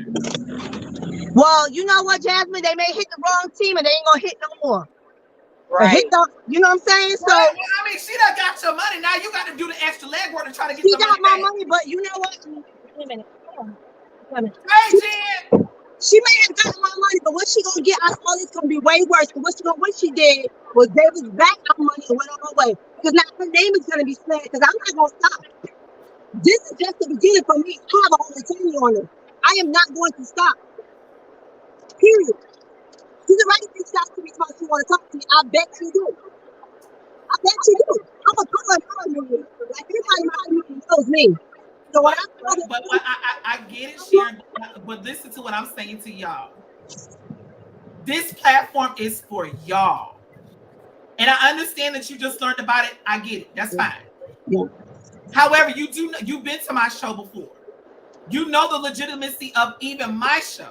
So just the show producer. But Jasmine, I just met you. I didn't know you from Hill of Beans. I just saw you on. You did, but guess what? You paid your registration to do the show, and y'all came and did y'all damn thing. You did do that. We did, and even at your show, I felt like one of my girls got cheated. But again, I'm new, so I'm sitting back, I'm watching, I'm taking notes. Trust me, I'm taking notes of everything and everybody. And one thing I know is I know me. So I know I can't deal with everybody because everybody's not for me. I'm not for them. So as I'm watching and learning people, now I know there's some competitions I won't do because you know why? A lot of judges are friends. Yes. A lot of them are friends. A lot of them know each other. They hang together. Like I'm watching. I'm seeing. Not mine. Not mine. Can I interject? Where my hand? Yes. Go ahead, Jen. Can I interject? Okay.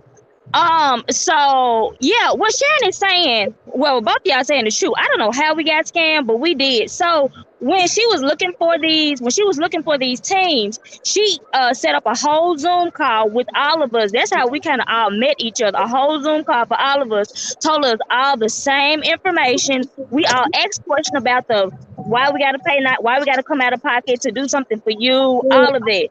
So of course we were ignorant to some of it, but you know, us teens, bands, we wanna whatever. Now let me tell you, when as far as Mystical, we were doing the Mississippi, we did MAAB for her, and we were doing Memphis Mass Band as well. So she came to us.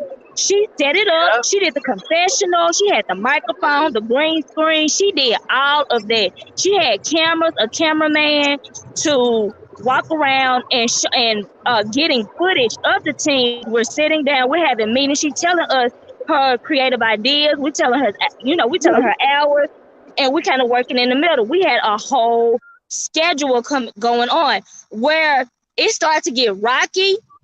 But you know what? The first time when we told everybody what we were doing, I started immediately getting calls. Like, bruh, I don't know. I've heard some stuff about her from years back. I don't know. You just should do it. And immediately we was like, that probably was it then.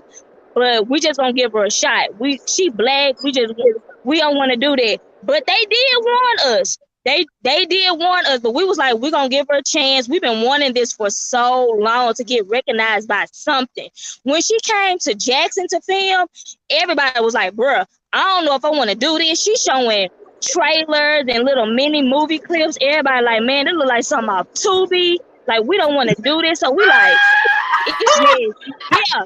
And honestly, It did, but we like y'all, like she trying. This a black woman with her own network. Like let's just uplift, cause if she pop, we all pop. So that was the thing. Like, what was the harm? We paid $99, and that was for more so if someone sees us on TV or we get in some type of trouble, we'll have a network backing to help us out, so we won't be facing lawsuits and all this stuff all by itself. Because she was like, I got a legal team, I got all this. So once you join my network, you ain't never got to worry about none of that. Pay $99, baby, you straight. So we were like, okay, well, if we're gonna be on TV, $99 at now, because honey, all communication has. baby, then I don't know where it's at because the trick still broke.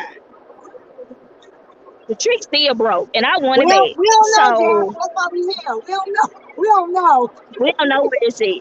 So like we joined her app base camp, and we getting all information from there. The first red flag I can tell you what we got when she came to talk to the bands to introduce herself, her immediately thing was, yeah, I want the drama. That's what I want. If you play clarinet, if you play flute, that's all good. But I want the drama. If you sleeping with him, and her, and you doing drugs, that's what I want to see. Yeah, that's what she said. And Memphis immediately was like, no, because you don't want, you come for a band, but you don't want none of the band stuff to be showcased. It made no sense. So Memphis immediately dropped that, and we begged Memphis. We like, come on, y'all. They were like, nah, because she on some BS for real. She said she don't want, if you play flute, that's cool, but I don't want that. I need the nitty gritty. I want the stuff. If you answer your phone, you gotta answer it on speaker. If you do this, you gotta do it my way. You belong to me. She did not come to us like that. She didn't come to us like that. Attitude from the door. Attitude from the gate. What she did, and that's how she lost a lot of them.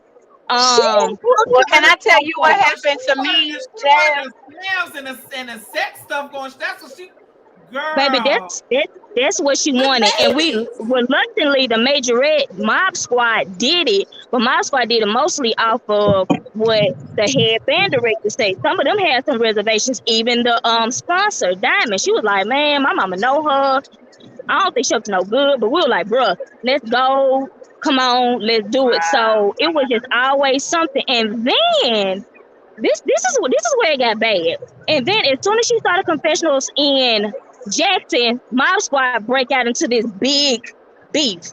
Mob Squad has never had beef before, but they all of a sudden broke up into this beef because one person supposedly told Shamiar that they said that all her footage looked like 2B is cheap, we don't want to do it. And this one person supposed to be said goddaughter of Shamiar. So these girls like, get this girl off this team. We don't want her. Like, they bullying her. We're like, keep her on the team. Y'all leave her alone and keep your mouth shut. And so then this girl called me crying because everybody being mean to her. I'm asking her what happened, and everything Shamiar said allegedly was a lie. There was never no conversation held. There was never no exchange of nothing. Shamiar was pretty much like, Jasmine said, oh Lord, I gave her name. Apparently, she was like, this girl said, she went to the team like, this girl said, y'all said this about me. And that's how it went. So I ended up calling Shamiar, and I was like, bruh, I mean, this story that you're giving me, because when I walked in, Shamiar was crying. She stopped filming. Shamiar was crying. She was like, I'm done with these bitches. They talking about my net worth. I do better than all these hoes. How dare they talk about me? And so I'm like, what happened? They're like, they say my footage look like Tubi. And I'm like, so you crying? I don't get it. You stay right there, honey. Don't move. So when I get all the information, I found out that wasn't true. I confronted Shamiar, and I was like, look, this band, it may not be nothing to you, but it is real to all the black men that is involved in this organization. This is a real job and a real thing. So what you're not gonna, especially my man, and what you're not gonna do is try to mess up their name, mess up anything they got going on for your little raggedy ratings. And she was like, no, what happened? That really did happen. They were talking about me, and I promise everything is going to be legit from now on. And it wasn't, but that's when stuff got bad. And then she had contractual dates that we had to come. And if we did not go to those contractual dates, each person that did not come had to pay $250. So yes. So the thing she had everybody come to, this is where it got messed with the California team, was a event in Birmingham, Alabama called the Dance Extreme, when all the teams on the show will come together, showcase their dance style, and then do a dance together. They even had a choreographed dance together. She said, get your tickets. You have to pay for your tickets in advance. You can pay for VIP, and you have to pay for your food. Food was like $35, and all she was offering was a chicken sandwich and like some chips in a box. And when we got in there, she said every team had to be there, so we were anticipating a big space. She said they're going to be on stage, it's lighting, it's going to be televised, all of that. We got there, it was a conference room that held 100 people, and it was not decorated. There was no stage. It was carpet. With a fireplace. With a fireplace and two king chairs and a window. And who decorated it, y'all? And me and Angelica and our husband, because she had no decorator, because she said her decorator got in an accident on the way there. Yeah. So that's when we met the California team. That's when we, got to meet Nyree. All the teams did great. They had no room to perform because everybody that signed up was there because they didn't want to get charged $250. So no one had no room to dance. The microphone, you couldn't even hear nobody. It was no professional media setup. The music was being played from a laptop, which messed up. VIP was only 2 inches away from general seating at a round table that was not decorated. And what she fed them was barbecue pork sandwiches in a box with some chips. So true. She not lying. She telling the truth. Baby, I can't make this up if I tried. Was there no DJ? No DJ. Oh, our man was the DJ. My man was the DJ. What you talking about? What? And Jessica was the DJ. Baby, she told every team to make sure they have their music turned in by a certain day.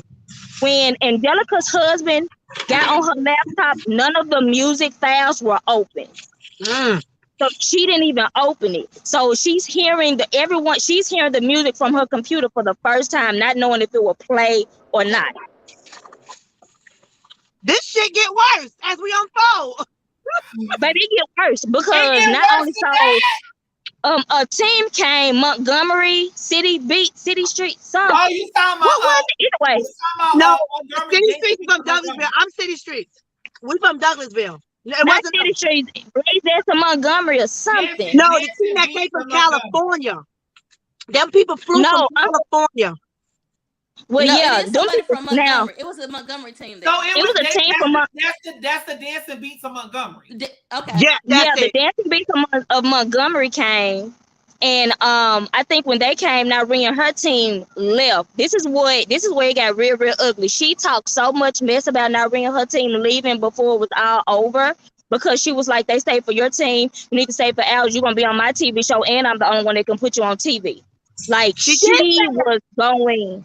Oh, well, Diana on here. Diana, I guess you can't knock. Well, Diana said she can't, but Diana helped them put people on. Diana, I got a message for you whenever it's my turn. So, baby, she did all of that. And the team that came from California, beautiful team. Y'all, oh my God. They came from California and they stayed the entire time. And it was a mess. We drove 4 hours and we was like, baby, this really could have been a Zoom call. It really could. And so for them, the California team parents was like, we paying like $1,500 per ticket to get here. But wait a minute. They stayed in Atlanta and drove down there. They stayed in Atlanta. She did them real dirty. Yeah, they spent a lot of money. They bought their tickets to go there. That girl bought her ticket for the cruise. She bought tickets to the VIP. Like she was all in because what Sham did to her told her, she said, you're the last team and you got to make sure you get all your stuff paid up. And that's how she got that girl. She got her real good. Her entire team paid the $99, and they was buying tickets to come all the way down from California. That fucked up. Quick, can I interject real quick? Oh shit. Go ahead. Can I tell my story? Okay, I'm Catrice Nolan with the Onyx Stars. We're out of Dothan, Alabama. So with my team, I want to say it was circa 2018. I guess we saw either a post or one of my parents saw a post and was like, "Hey, Catrice, look at this. You know, see if it'd be a good idea for a girl." The girls. I said, "Okay, no problem." Now, in real life, I'm a TV news reporter, so my job is to always find out information on people. So I'm googling, trying to find her, scrolling through Facebook, trying to make sure she's legit first. I see all these pictures with Diana, so I'm like, "Okay, well then she must be straight." Get her on the phone. So she's like, "Oh, well, we'll be in Dothan on such and such and such date. Your team has to be ready to submit one routine for me. They only get one shot. And then from there, they're determined to go on to the next level to be considered for the show." So I was like, "Okay, bet, boom, no problem." So she said she was coming or whatever. So she get to my studio. She sets up these big old banners and blah blah blah woo de woo. So I'm like, okay, she still seemed like she legit. Now, mind you, at this point, no camera person. So we do our little tryout. Oh no, back up. She says, "Oh, I didn't tell you about the fee." "No, what fee, girl?" "Oh, every single parent has to pay a tryout fee. There's an individual fee." I said, "Can we not just do like a team fee?" "No, this is an individual fee." "Girl, where?" She proceeds to give paperwork, and in this paperwork is, of course, the media release form, which I'm used to as a reporter. I'm like, okay, I'm telling my parents, we reading the contract or whatever. I'm like, this seems legit. But I had one parent who was very reluctant because she does paperwork and files. She said, "Catrice, this don't feel right." And my team is the type, if we're not all doing it together, ain't nobody going. That's right. So, That's you right. know, so they was like, "Listen, if we all gonna come up," I think she She was did, like, Diana. I Yeah. think it was like $60 or whatever for each child. So we go and pay this. We had to scrape it up. We got parents putting in for other kids because I have a lot of my kids who are on. They're adopted. Their grandparents pay for them to dance. They don't have $60 right there on the spot or whatever. So everybody goes and says, "Okay, we all doing this together. We gonna do this." That's how we did. Listen, Miss Mamas, Miss Ma'ams, baby. After my kids done did they whole little blah blah blah whoop de whoop, they was real cute. They did their thing because they putting their hearts into it because they think that they finna have a chance to be on a television show. Right. She gives us this pass and this ticket that we have to report to. I forget what city it was, and that's gonna take us to the next level. Oh Okay, my wonderful. She leaves the studio. When I tell you the phone number that she gave me when I called to get more details, boo-doo-doo, "You have reached a number that can." I said, Well, "Girl, I know you y'all got lied." bamboozled more than we did because we didn't get y'all. So I get it now. Y'all definitely got bamboozled more than we did because I had her at this studio. She was filming. We were going to competitions. I was like, "Y'all showing up?" And she didn't Right. show up. Listen, no, baby. The phone number you have reached has been disconnected. Okay, so I was like, "Oh, you mess with the wrong woman." So I do some googling. End up talking to another parent who was with another team who said that she got scammed because I believe I made a post in dance competition updates, and I was like, "Who is this?" I don't want to curse, but who is this bitch? You know, like somebody point me in the right direction. A parent goes, "Well, she scammed our team. The cruise never happened. Blah blah blah." Woo, woo. I said, "Oh, she don't mess with the wrong one, baby." I calls me a lawyer. The lawyer says, "Well, if you can find an address for her home, I can figure out a way to serve her. But how did y'all pay?" I said, "Well, we paid with cash," because she told us, "Oh, no, I'm not accepting any debit card payments." Because I was like, "Well, let my parents give me the money and I'll pay with the team card." Because again, I want receipts. You feel me? Oh, she got them. So she wouldn't let me do that. And I said, "Oh, but I have an address for her. I have a home address for her. I believe it's in Stone Mountain. I And ain't I'm far. gonna go Where's and do that? my stuff." I Say ain't far. again. Where's that? Oh, look, I'm not far from Stone Mountain either. I live in Stockbridge, even though my team is in Dothan, Alabama. So I said, oh, baby. That's why I said there is strength in numbers. If we want to get her ass, She I right. say get her. With that being said, she has finally came on to clear all the tea. Y'all better show some motherfucking love for our girl Coach D. Because the way she was Hey, coach. I ain't come on Oh, here and to that clear no crew, that damn cruise tea. I never came on happened here for to us clear up either. whatever the fuck is being said about me. Look, let me say this. First of all, I don't do bullshit and I don't do mess. Y'all know, I mean, if you know me, then you know I'm straight to the point. I'm all about business. Keep my name out your fucking mouth. I don't like for nobody saying what the hell I said or what the hell I did because I can speak for my goddamn self. Whoever don't like me, I don't give two shits. I don't fucking care. I stay in my hole and I mind my business. Ain't nobody can say that they are attached to me in no way, shape, form, or fashion. I have 3 friends, and my 3 friends don't dilly-dally in mess or BS. That's not how we roll. If it ain't about a bag or about something that's going to progress the movement, we don't discuss it. I don't do mess and I don't do drama. So I know who this lady is, and I've already had my conversation with Jasmine regarding this. And anybody that has a personal issue or a vendetta with her, I wouldn't say gang up on nobody and get together. You move as one and do what you got to do for yourself. Because what Diana ain't gonna do, defamation of character is a real thing. So is slander and so is libel. I don't play those games about my name. Damn DD4L. DD4L gonna handle itself. We talking about me. I take pictures with fans every day. I took a picture with a little girl in the tampon section of Target about 5 minutes ago. So she can't say she connected to me. Don't nobody know me. Shamiar don't know where I live. Shamiar don't have my number. All she got is an email, just like everybody else can click the link in my bio on all social media platforms and connect to my booking email or to a personal one. That's But right. just because that person takes a photograph with me, don't make them legit. You don't see me post her. You don't see me tag her. You don't see me doing no business with her. You don't see nothing of the sort. So anything and anyone that can say that they're connected to me, Google it. If they're not in any situation, meaning like any business deals or anything with me, they can't say that they know me. A lot of people can say that they know of me. Yeah, you know of me. Anybody knows of me. Google my name. I'm very recognizable. That's not an issue. But what I think is really messed up is that people like to use my name for clout to say that they're connected to me when they know goddamn well that they're not. Let's keep it a buck. Let's tell the truth. Don't try to piggyback off me.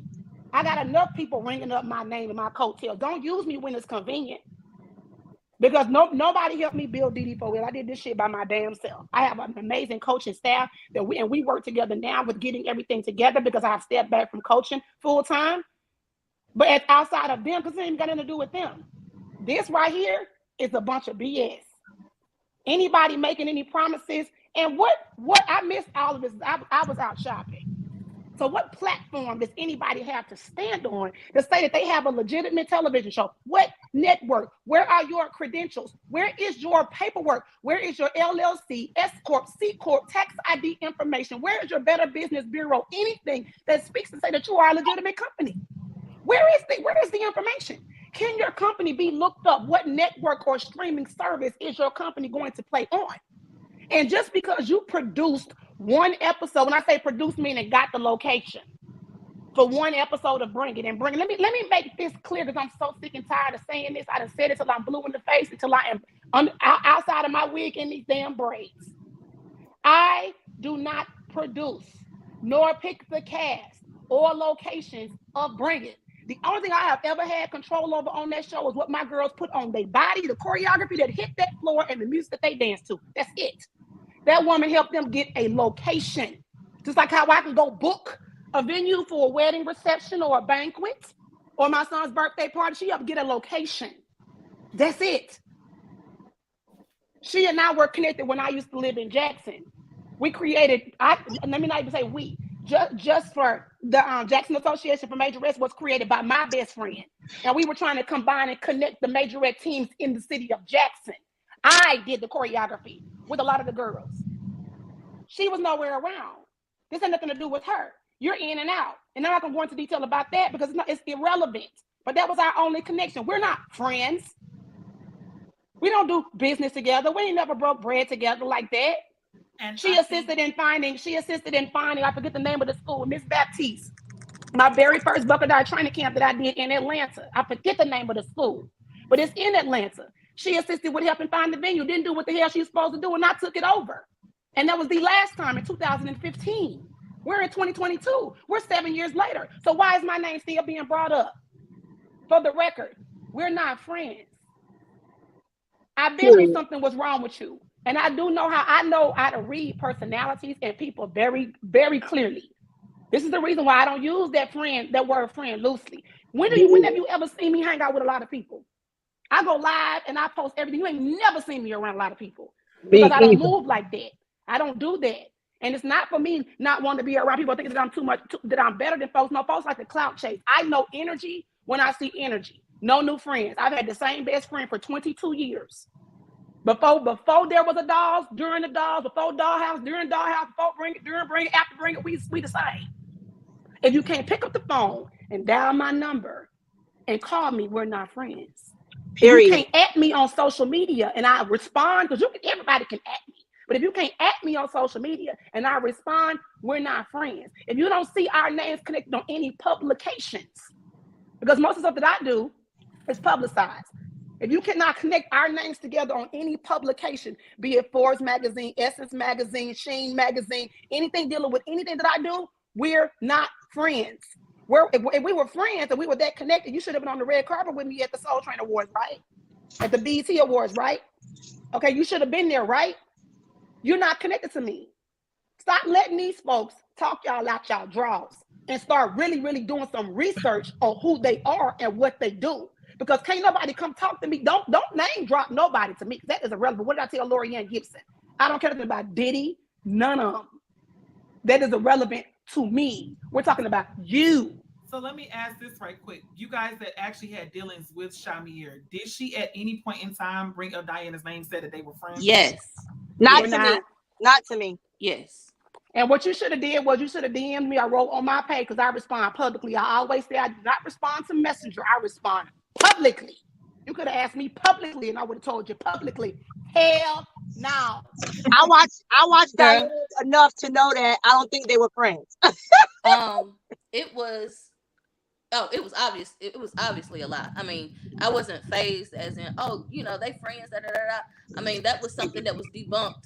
I mean, within 5 minutes. And I mean, the Jackson streets are talking, but it was made to seem like she was there with you when you started Dancing Dolls, like from the ground up. Like the story is she had her own team. But helped you get yours up, and that like the little competitions that we see on Lifetime. Y'all want to make Diana go. And that's what I saw too. Hold on, that's exactly what I saw too. Together when I started Dancing Dolls, wasn't nobody at Pied Piper Playhouse and Daycare Center but me, myself, and I. Okay, I started Dancing Dolls in 2001 at my grandmother's daycare center. Wow. I didn't even meet this woman until the late 2000s. My best friend, who I'm not gonna pull her name into, but my best friend is the first person that I met in this Majorette game, and she had her own team, and it wasn't old girl. You created your team much later, late in the 2000s. Helped you, Diana. You ain't helped me with a motherfucking thing, and I'm not about to get into this and allow myself to be upset because God knows my story, and I speak. What I do, I'm not no hater. Okay, I'm not a hater. If somebody helps me or somebody does something for me, I tag them. I always give folks props and flowers. Always. I'm not no hater. But for somebody to try to take credit off mine, that's the reason why you are where you are. Mm-hmm. Because if you were that girl, if you were that girl, okay, you would be where you should be and not needing to use my name. Yeah. Ain't nobody helped me start Dancing Dolls. I did it. I did it. Don't work yourself up. It was I'm not getting myself worked up. This is the way I talk. This is the intentional conversation to put the shit out there because I'm really tired. People play in my face a lot, and I'm tired. Mm-hmm. She ain't helped me do nothing. She had a dance team called. Hold on, Jasmine. She had a dance team called Images of Sophistication. Yep. Okay. You thought you were so much bigger than everybody else that you put your little team in the mall, Metro Center Mall, that was as small as my living room. Mm-hmm. Okay, so you had your team. You did what you did. We started The Jackson Association for Majorette, myself and my best friend. You came along for the ride. You did nothing but bring roses and shit. None of what you did was legitimate. You can't teach me nothing. I was the one doing all the coaching and assisting, myself and my best friend, and the girls were making the choreography. We did it. You were never there. So once the Jackson Association for Majorettes ended, I went on about my way. I have always been me. This was the year I started Dollhouse. So it tells you Dollhouse came in 2010. So it tells you the difference. Yeah. From 2001 to 2010, I knew of you. I knew every dance team in the city. The Jackson is that big. I knew every dance team in the city. So why wouldn't I know you? But we were not friends. And that's why it was so easily debunked. Like, girl, no. I said you and this is something I said. You and I this is our first time ever speaking, right? We've had more interaction in that little sweat group on Facebook than I know that lady has with you in real life. And so, but the streets are talking, but that's what she starts with almost, like, to have her credibility. Oh, I helped such. That's because you need me. So if I helped you, if you help me, then why do you need me to make yourself relevant? Let your name stand on its own. You don't need to say Dee Fowell, Diana M. Williams, none of the above, because my name is trademark. So what she might want to fucking do is be really, really careful how you speak on me. Be really careful. Because one thing I don't play about is me, and I learned to protect myself and defend myself. When I moved from Atlanta, I let all the folks talk all that shit. I'm a different person now. I'm not that girl from Bring It.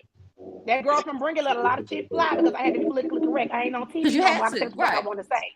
Like, really, really, not too much. We ain't in that position no more. That's fucking ridiculous. But you don't need to say my name. If you relevant, be relevant without me. Be relevant without Bring It. Because Bring It don't know you. They don't know you. Don't make me put these damn. But and I will say this. But so I have a question. And Jennifer can say as well. She not only name dropped you, it's several, other several organizations. That she has helped, or several other influencers. So I don't think I'm not gonna say. Apparently, y'all have history of her name dropping, but I am putting it out there that she will definitely call on other teams or other people. Well, I'm here to tell you publicly. It ain't too many people that can say my name and say we friends. Don't be like Destiny Child Holler and say my name. Because it ain't too many folk that can say my name and say we friends.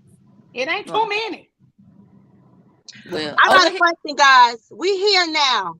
What can we do? Blacklist her, big teeth tail, blacklist her, tell her via internet. She don't need to post nothing. She had to go, obviously, you guys. Thank you so much, Diana. And thank you, Diana. She had to come in and clear the air, but she had to tiptoe on out or whatnot. I don't know if she's going to join back in, but basically, at this point in the game, I think it's very, very important that everybody needs to come together, and you guys really need to go for it. Everybody needs to, whatever receipts you guys have of anything that you pay. See, the thing about it is, with contracts, they can work in your favor and they can work against you. Right. And if you pay for something and it's not fulfilled and it's in a contract, guess what? You have a case. Y'all paid for a service that y'all did not receive. That's it. Well, also too, can I add something too that I think again of what made it believable is if you search on YouTube for her, she has this YouTube show that she put together at some point. So, it's not to say that I think people were just gung-ho about being on television. And I think that's the biggest misconception of thinking that people are. She presented it well. In addition to that, it's 1 million people who traject themselves through a platform like YouTube. And yes, they get their own shows from that. So it's not as if, okay, oh my gosh, all these coaches are so gullible, and how dare they believe if somebody says a name or if somebody says a team that's what it is. Not necessarily. It's not that. It's not that, Catrice. I think moreover what it is because y'all have by the exception of Sharon, because Sharon says she don't know me, but until a year ago, so we're gonna let her have that one. But y'all It's have true. No, it's that's what I true. said. That's what I said. I'm gonna let you have that one because like I said, it's very well could be true. However, I tell you guys all the time to do y'all research, and I promise you, if someone was to come to me, even if they would sell it, y'all know scammers can sell you out your drawers. Evidently, she did. And yes, y'all paid into it, y'all fed into it. But at some point, just like Jennifer was saying, when Memphis, they were like, something don't seem right about this lady. Like, and then for her to say what she said about she want the juice, she want to know about the sex and stuff going on. We're talking about a kid's Right. film, something Right. that's supposed to be Right. about our children and getting them exposure. Why are you wanting to know about sex and stuff that these kids we don't even want to talk with the kid? Like it's just all it was all over. It was all over. So at this point in given, I think because I want to wrap this up, you guys. I think I didn't that. spoke. Oh, sorry, Angelica. I'm gonna give you a chance. It's fine. It's fine. Sorry, baby. So I think at this time before Angelica goes, I think everybody needs to come together. Y'all need to seek legal recourse. I do not represent any legal counsel. Thank you, Mom. However, I think that you guys need to go ahead and get all your receipts, anything that you paid out. Find you whatever you see, or y'all could just do it in Atlanta. Sharon's here. Anybody that need my help, I'm definitely here. And we can definitely go to the county. It's simple. You go to the county, whatever your lawsuit is about, you go to it, you get her served. Once she starts, she has to go to mediation. If she does not agree with the mediation, she says, I want to see a judge. The next day, y'all go through a judge, and then the judge will make the decision of how they see fit based on the exhibits that you guys provide to the judge. Why you didn't do X, Y, and Z? Why did they pay you this money and this did not happen? So I think that's honestly what it needs to happen. You guys need to just go and do a lawsuit. Everybody that bands together, everybody. It needs to be everybody that traveled, everybody that paid Right. into woman's quote unquote agency and was not given what was supposed to give. Y'all need to go ahead and rally around. It's not hard. It's going to take a little legwork. The hardest piece of it is getting her It's served. gathering up the people. Right. No. Getting her It's not served. even gathering the people because it could Yeah. be one or two people, and y'all could, whatever case may be. That's why y'all have, the witnesses and all that stuff, But gather how many people you can, and do what y'all have to do in that aspect. But I really feel like y'all have to hit this woman where it hurts in order to have her stop. We got exposed. The Yes. reason why she is getting away with it is because no one wants to do the legwork to go ahead and tack it to her ass. So when you hit I that agree. pipe, she ain't gonna have nothing. I agree. She's not gonna have nothing. I agree. I agree.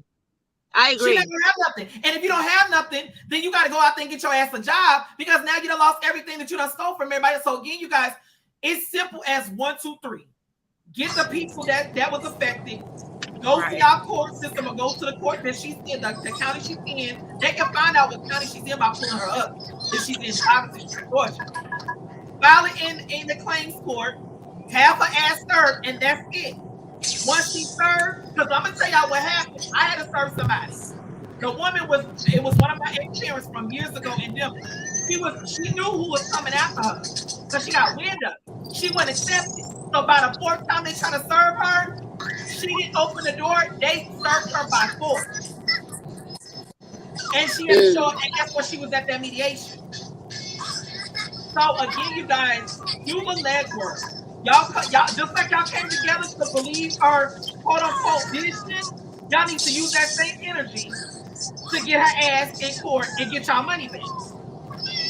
By the time she finished paying all them fees, she's not gonna be thinking about doing nothing else in the Majorette community because she done had to pay all y'all back. She's gonna do something different. Yeah. I definitely agree. We have to hit her where it hurts because this is a start. She's gonna hear about this. This social media ain't like it was a couple years ago. It's big now. Somebody that knows somebody gonna tell her that she was a topic tonight. And I'm sure. And that's fine. Showing up in.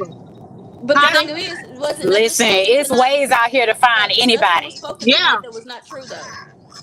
What you say? Right. Go ahead. I said nothing was spoken tonight that was not true. Absolutely. Or they could be backed up. Absolutely.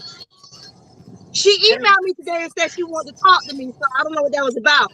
No, Sharon, you don't need to have no conversation. At this point, there's no conversation because I when she know. had the opportunity to have a conversation with you, She all did not. communication She ceased. did not. So she was really wanting to see a resolution, or she was really about you, not doing X, Y, and Z. Then she would have reached out to you prior to. There's no at this point, it's out. There's no conversation to be had because people Right. like that will try to smooth it over. You try to get a soft side out of you to make you not go for what you're supposed to go for. No, no, no, no, no.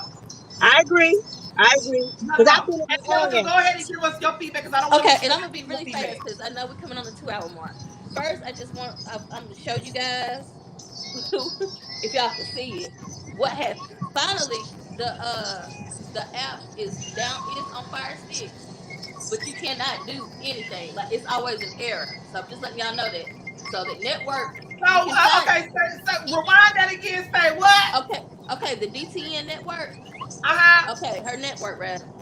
It's on Fire Amazon Fire Stick finally because it wasn't on there for the longest. So it is on there, but you cannot like if you try to download it, you get an error message. Like so, it's not working. So the network is out. Period. Probably because she didn't pay the production crew. Exactly. Exactly.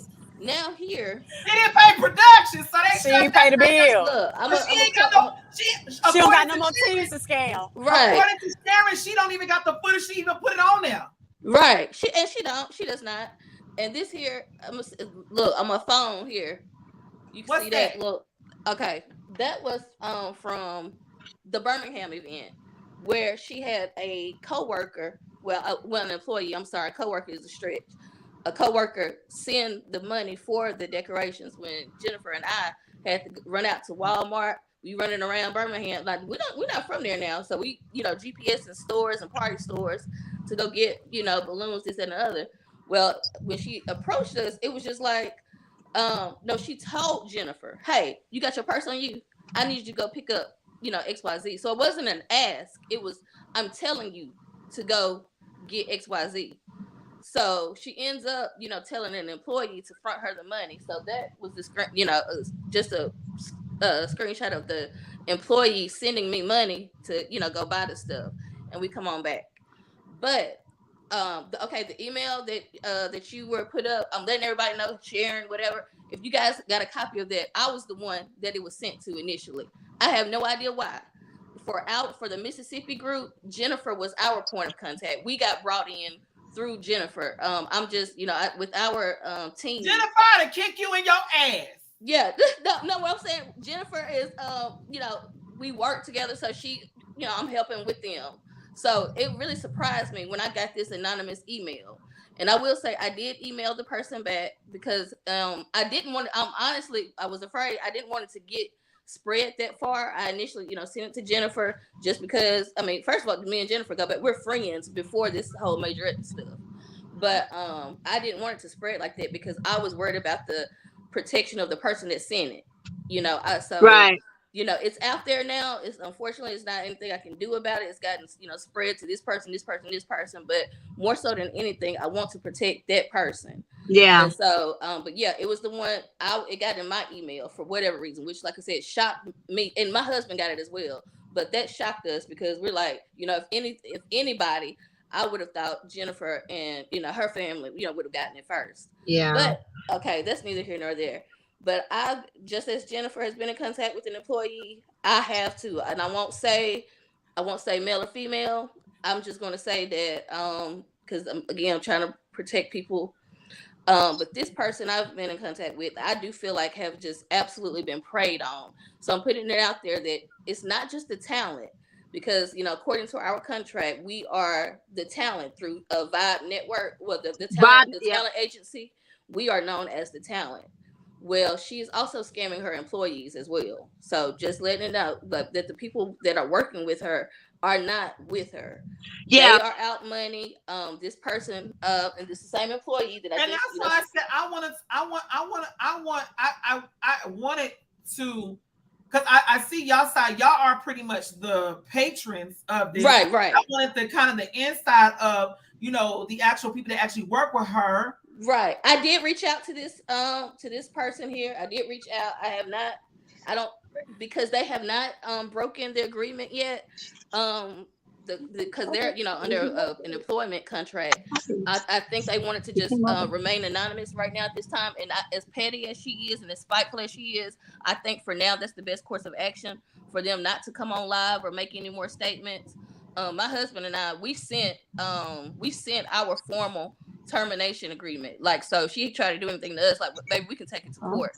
When we broke it off, like, and we had a provision in there, like, yo, if we don't hear back from you, this is going to we consider that an agreement to the termination with, she can't come after us, well, you broke this and you broke the contract, you got to pay us. No.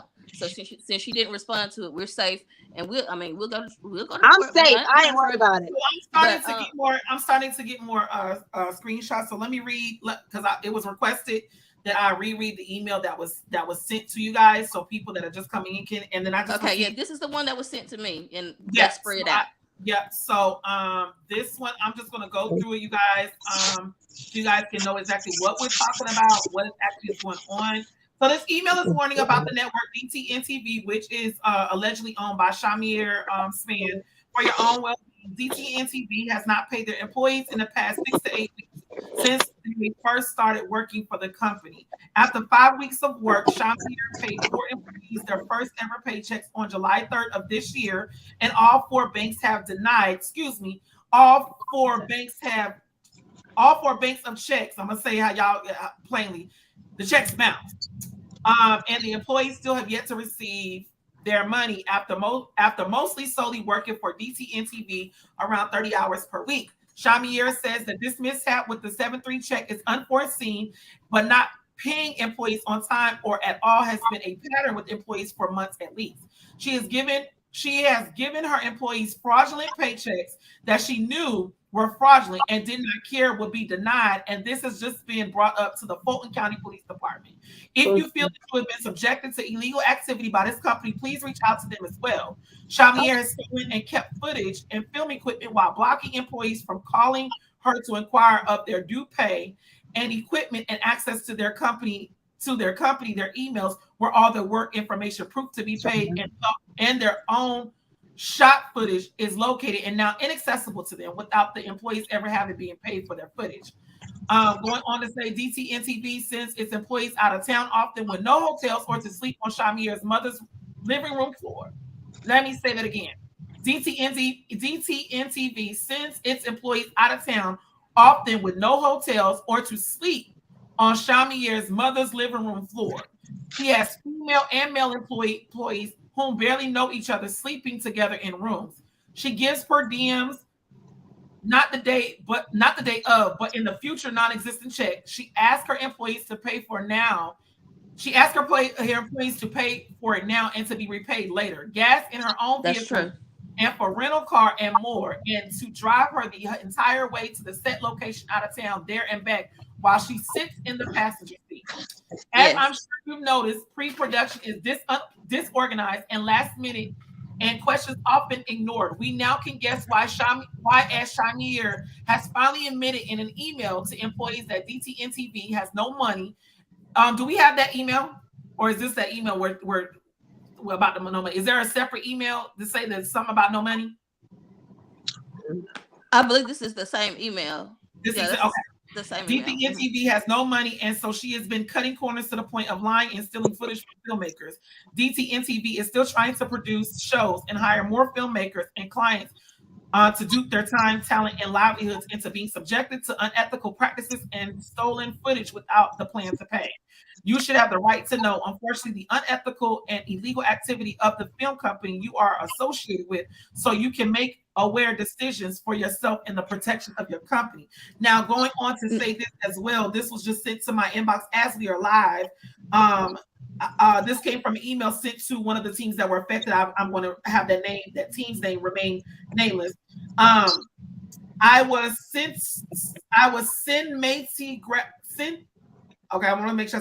cinematographer for the team in July for the Majorette Madness. All of our hours of footage we filmed on that trip is in my possession and will not be given to DTNTV, as Shamir has not paid me a single penny for the 6 weeks I have worked for her. As as I and 3 other employees that are currently suing her for our due pay. I am only interested in discussing if you would like all the footage from your house interview to the beach to the whole teams and parent confessional. From the shoot, I can virtually send to you for $400 and to notify you that if I did not receive an answer, I will be deleting all of the footage to make storage for my current client. Mm-hmm. And that's about from this person This here. some deep shit. The person that I've been in contact with, it's the same. There was a question of could we get some pictures that were done?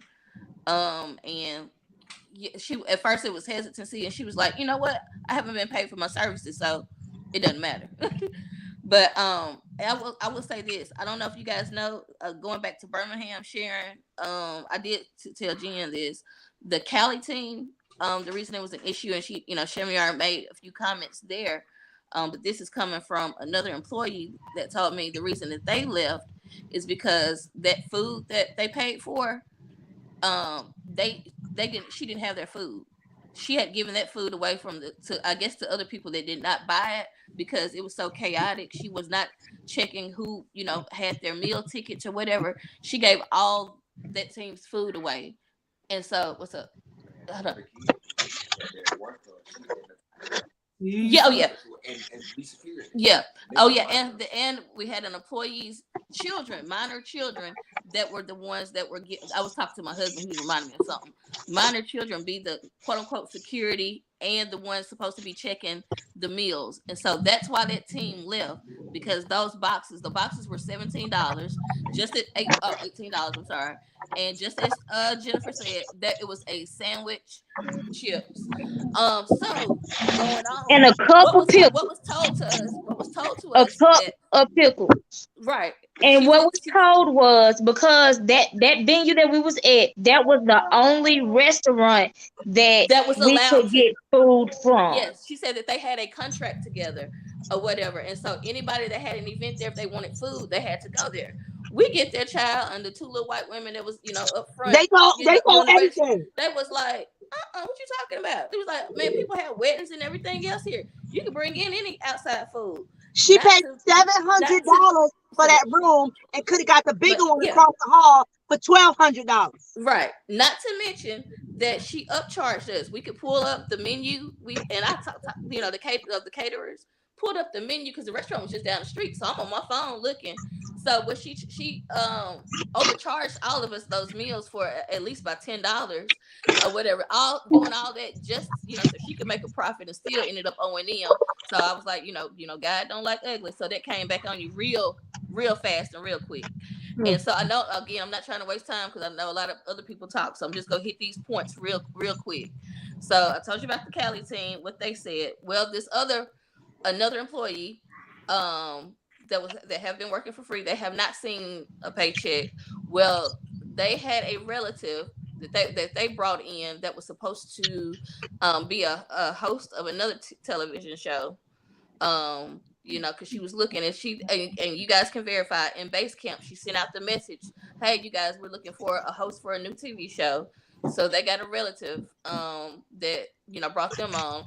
Of course, nothing ever came from it, but another relative wrote a script for another show that was supposed to be on DTN. That person said it went from, in the script writing process, it went from her calling and texting all day, every day.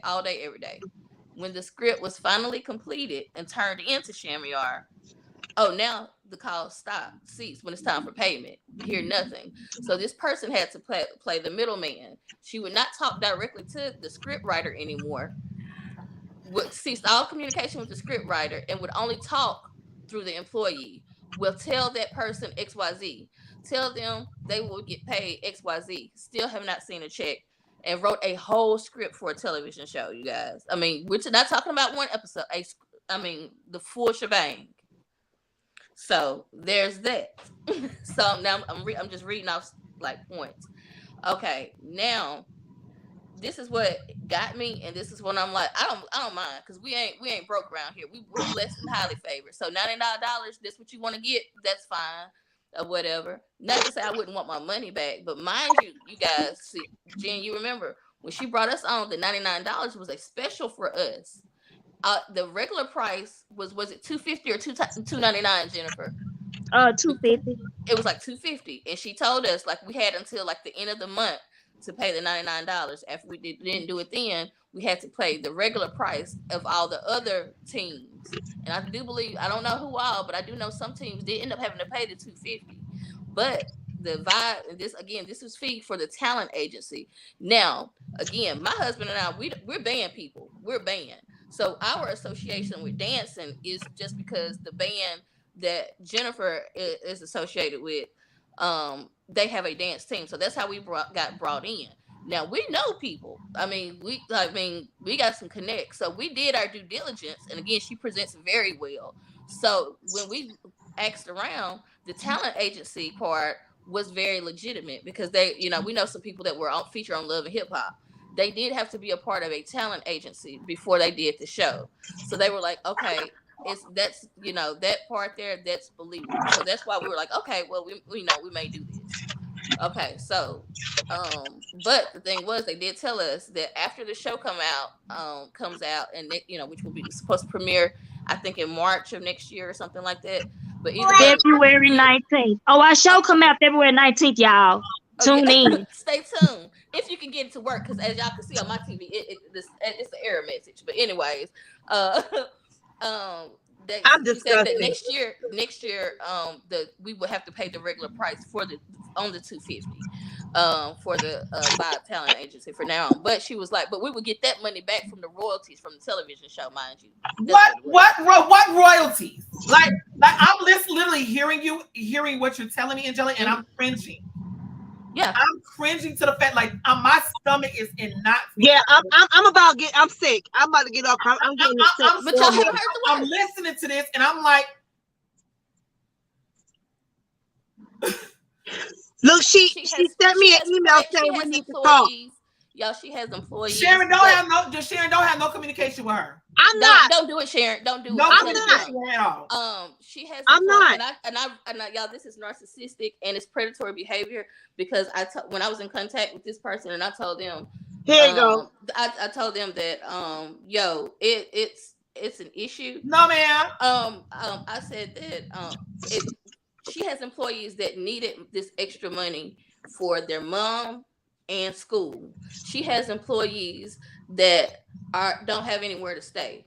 She has employees that are taking, like, borrowing money in order to take her on these trips, and because again, she doesn't pay for anything. It's our way. And I have this. I'm gonna say this, Angelica. I hear what you're saying, but I'm not. That honestly, that's the stupidity of them. Yeah. Oh yeah. Now I would never. I don't know what she done promised them or told them. It sounds like she probably promised. Well, when we get the royalties from the show, I got you. Well, see, yeah. So I don't know. Now that part, I was as an employee, I'm not finna pay you to work. Now that's just absurd. I'm not. And y'all paid her to do nothing. Right. And so now that's the part. And I was just like, I just think that's pattern behavior with her to hire, quote unquote, hire these people, and then but knowing that these people have a certain situation, and I'm just done with it. I'm sickened.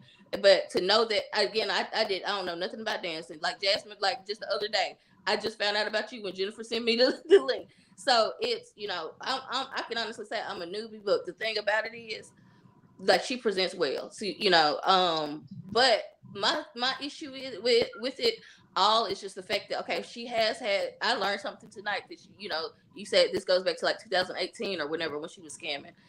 Didn't even know. But the thing about it is, like, it's forget about Angelica. I'm good. We're good over here. But what you're not going to do moving forward is keep doing this to other people. So that's why I'm all for it. I'm all for, if we want to get together and do this, that's fine.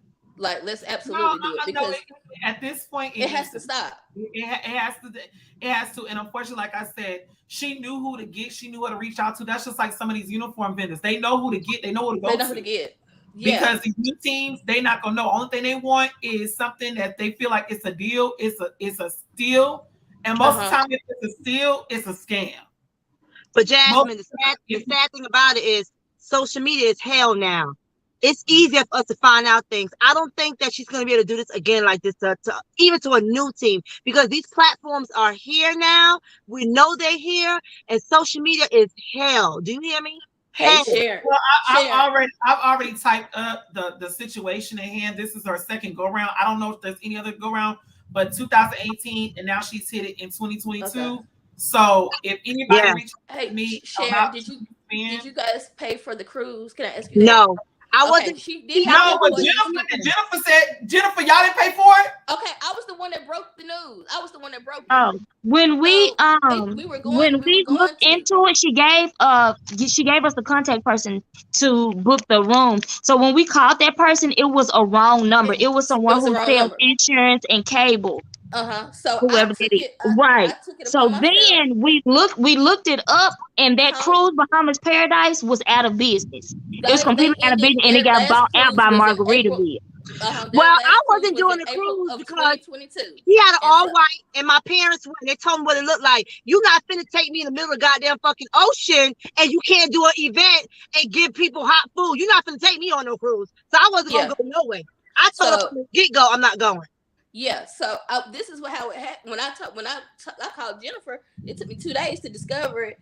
But as after I found out, they ended their last voyage, which April of 2022. So I reached out to Jen because again, Jen was our contact person for Mississippi. She told us after our contract officially started that we couldn't personally talk to her anymore. So Jen, if we had any issues, we had to speak through Jen. So Jen calls her and was like, "Hey, the information you gave us on the flyer isn't right.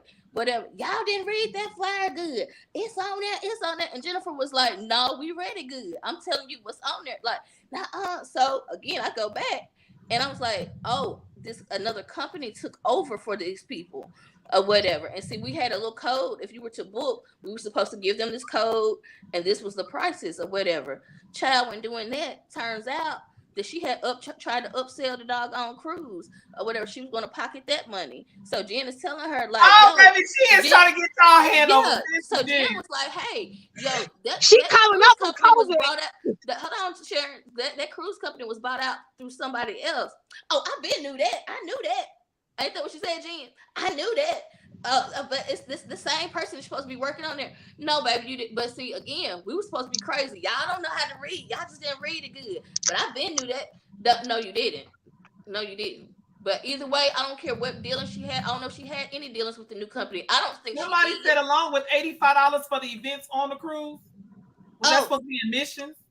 No. The $85 was in addition to what we had to pay. It was going to be $85. The $85 only covered it was supposed to be like a coach's seminar to help coaches this and the other. But the cruise itself was like, give me a second, because her ass should be looking at this. You got who got a number? All of us. Everybody got a number. You got a number, Jennifer? Give me the number. Let me call on my office phone because it's an Atlanta number. Give me the number, please. I'm gonna reach out to her and I'm gonna see if she answers me, and then that's what's because I want to be fair. I'm gonna give her opportunity to come on to say and defend herself. If she don't, then we gonna know what's the number. Jennifer, matter of fact, don't tell me the number because don't tell it. Yeah, don't tell it. Yeah, inbox it to me, Jen. Inbox me the number right now. Her number is public. It's something 701 DTN TV, something like that. No, Sharon, we can't do that. Especially if we go come after her, we can't say it out loud because she go try to come at us. You know how spiteful she is. Well, she ain't gonna have nothing to go against any goddamn. Hold on one moment. I'm from the streets. Come on. Let's go. Hold one moment. Somebody said yes. Call her. I'm about to. Don't take the shit. Can y'all hear the phone? Mm-hmm.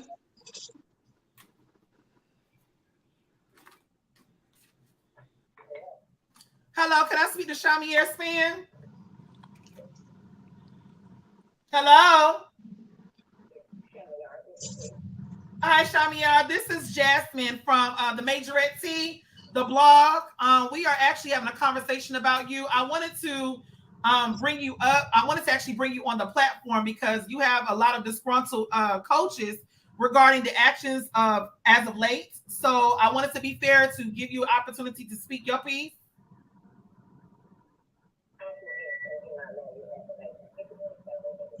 I'm sorry, what? I'm sorry, what? You talking with an attitude. I'm sorry, say that again. What? Oh, have a great day. Okay, we will, no problem. She said no, she won't be talking. Have a great day. Y'all take that ass to motherfucking court.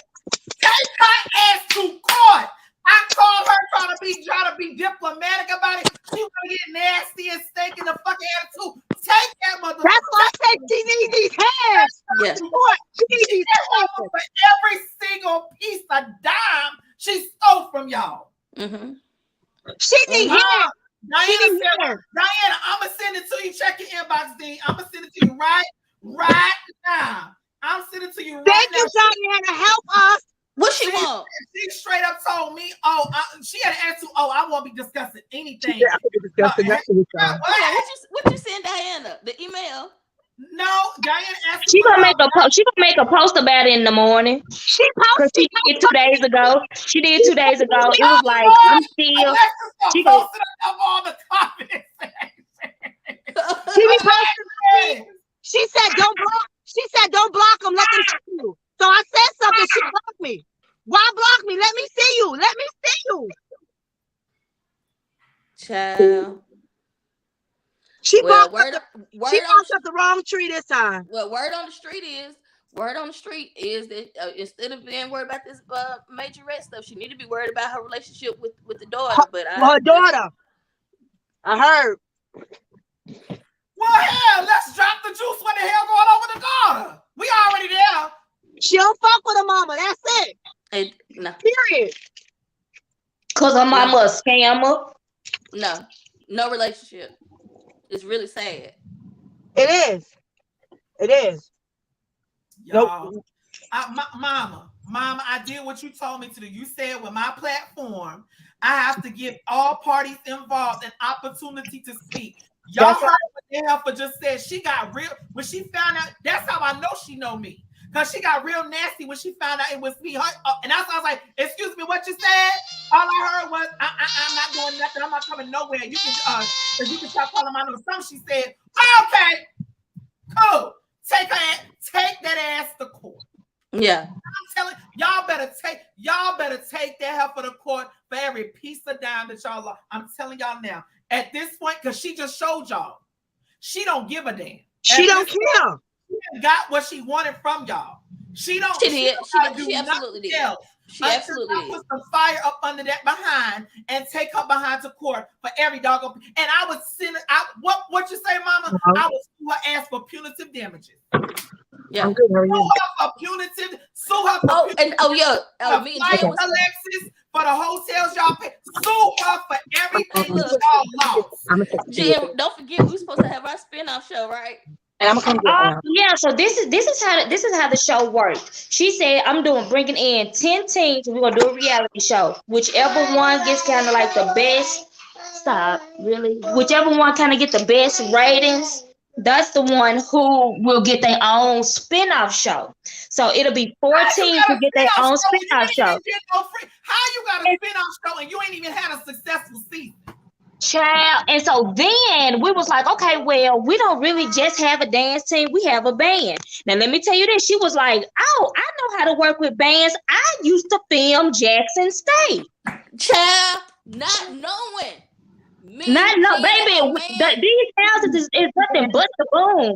So she was like, let me show you some footage. We see the footage. The footage is it's from like 2017, maybe, because I remember seeing it somewhere else. And I don't think she did that. But it was in better condition.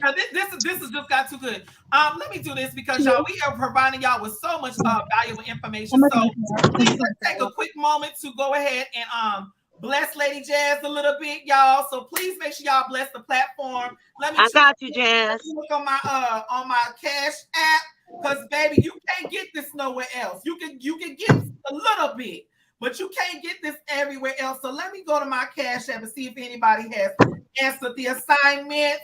Let me give y'all a little bit of such and such because this is a Jasmine, I got you. I ain't gonna do it right now 'cause I'm about to drive, but trust and believe. I got you, girl. thank you, sugar. I Oh appreciate you. God, oh God, oh y'all. Let me give y'all a chance.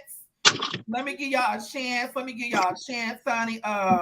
To go ahead and bless the Cash App on this evening. Y'all go ahead and bless the Cash App on this weekend or on this evening. Lord have mercy. Y'all better bless that Cash. Y'all bless her. Bless the Cash App. Bless the Lord. Hey, Bless her. bless her now. Y'all Or bless. whatever. As you go lose the money later on. I promise you.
All right, y'all. Okay. I had to take a pause for station identification. Because baby, this is too Naya, who is Naya? Naya, who is that? That's me. That's my daughter. Oh, thank you, baby, for your wonderful Cash App. Thank you, love. Jasmine, that's from City Streets. That's for me, yes, Sharon. Anybody else? Y'all better give look, you better do it like they do in church, honey. I need you to reach way down. Because let me tell y'all something. This live is helping a lot of y'all save a lot of coins. Now, y'all know Jazz ain't no scammer. Cash that tea. Y'all know she ain't no scammer, honey. On the Bible, she ain't nobody scammer, honey. But you got to pay like your way. You got to pay for good tea, honey. You got to pay. So thank you so much for those and those that are coming on to still give under the unction. Please make sure you give with a cheerful heart. Reach way down in your spirits, reach way down, and whatever you are feel led to give, you give under that. Like I said, y'all can give $10, $5. It all adds up. Give $20, give $50, give $100. Give what y'all give for real. Give. Anywho, y'all, for real. This right here, let me fix my hair. This right here is a whole fool. I know. This irritates my. I know. It's not even funny though. It's not. It's fucked up. It really is. Because she promised these kids and they be asking. It's the kids, right? Are we getting filmed? I don't it's know. The kids for me. Filmed. Now I just yeah. young for me. Now I just tell them no, she's not coming back. We're doing It's something else. right. It's the And kids again, and you the guys don't employees. know the effect that this takes on your organization, because in her mind, she doesn't care. In her No, mind, she got what she wanted. But at the end of the day, you guys are losing. You guys could, if you haven't lost already, you guys are losing potential business. You guys are parents are like, you know what? As a parent, we understand that she did it, but they're trusting the coach to use better discernment and use better judgment. Exactly. To be absolutely. Y'all job is to be able to sift through the bull crap, so where they don't have to go through certain stuff. So it definitely could fall back on the coach, in which on all actuality, if they lose enough people, then they may not have, so it's so many ways that it could go, and I don't think that that's the case, but I'm sure some people are now starting to question the coach, because honestly, to be honest with you, because she scammed, people are out there. Y'all know how skeptical our black people is. They go, well, is the coach Exactly. involved? Is the coach intertwined in this too? They start questioning everything that you're doing. They question the tuition that ain't got nothing to do with them. So if they question y'all tuition that ain't got nothing to do with them, then you can only imagine what they question when it comes down to y'all telling them, oh, y'all got to pay $99 to be a part of some fake agency. Like, it's just too many loopholes, Right. and it's not sealed. And so it's like Atlanta. It's got too many potholes. It's too many potholes. It's too many potholes. And so I just feel as though, like I said, you guys, last week, because I want to make sure that I make sure I touch on everything. Jennifer, did you have any last minute words? Anything at all? No. I think we covered everything. She a scammer. She need the hands. It was bad. It was a really bad situation. But we covered everything. But it was really bad. So hopefully, next time if we get this opportunity, we'll be, of course, better prepared. But we also can actually show the world about the Majorette community, because that's what we wanted to do. We wanted the world to finally see about mass band, HBCU style, everything, because we wanted it to be more on the forefront and to be about more teams. And the fact that she did it and she had such a nasty attitude, like throughout this whole thing, it was just, yeah. But yeah. Sharon, did you have any last minute words? I'm kind of lost for words. I went on live and of course I tagged you on my live. I was pissed. I was pissed. But at the end of the day, God don't like ugly. And I know I serve a good God. And Yes. I'm gonna have to sick him on her before I do this by the flesh, because I'll wind up in jail. And I don't want to be in jail. Jail is not where I need to be. We don't need to be. Right. What I'm gonna do is, I'm gonna pray about it. I'm really gonna pray about it, and I'm gonna ask God to really lead my foot on this, because I thought about it even before coming on here today. I don't care about her saying I'm slandering her name. Check me, but I just want to make sure I'm doing whatever that's pleasing in God's eyes at the end of the day, and that's where I'm at with this. Like, you're doing this to us, but God is watching you. He watching you, Sham. Absolutely. And you're not gonna survive like this. What goes around comes around. Oh, we do. And you reap what you sow. You reap every bit of it. Every bit of it. So Miss when Angelica, she get it, her kids get it later on in life. Let me tell you something. it's gonna come back. Coming back to you. Yeah. And the quickest way we can get it is faith without works is dead. So y'all can't have faith and don't be putting no works behind it. So y'all got to put some work in between it. So while y'all having faith, because y'all already know y'all got a case, now y'all just got to work y'all faith to go ahead and get y'all money back. So I'm telling y'all need to if y'all got to create a Facebook group with everybody affected, create a Facebook with everybody affected. All right, y'all, this is what we're going to do. Y'all, X, Y, and Z, you got your money. How much did you spend? That's it. Every Sharon, team affected, how much did you spend? Yeah, let's go ahead and get the ball rolling. And when y'all do that, say, okay, Miss Sharon is there. I'm telling y'all, if you got to fly out of town, put that in your lawsuit. They can award that to you, because that's money that you had to spend to even deal with this. Pain and suffering, punitive damages, all that needs to go in your court fees. Let her incur the court costs. If you lost any kids due to what promised from you as a coach, and you lost business, that is considered punitive damages. That is considered what happened to you. You lost revenue because it didn't happen. So get all of that together, put it together. This is how much we suing her for. Once you do that, that's it. All you got to do is go to the courthouse. Sharon can go to the courthouse. Sharon go fill it out. And I promise y'all, I don't know. I know for me, if it's, I think it's across the board. So if it's $10,000 or less, it's small claims. Anything over $10,000 go to, I think, more of the, it's not small claims, it goes to more of the like Supreme Court, I'm assuming, because it's more money. So yeah, you guys get all of that. And I'm gonna be checking in because I want to see where it goes, because if I can help, wherever it needs to be helped, like, we have to stop this lady. This lady has to be stopped.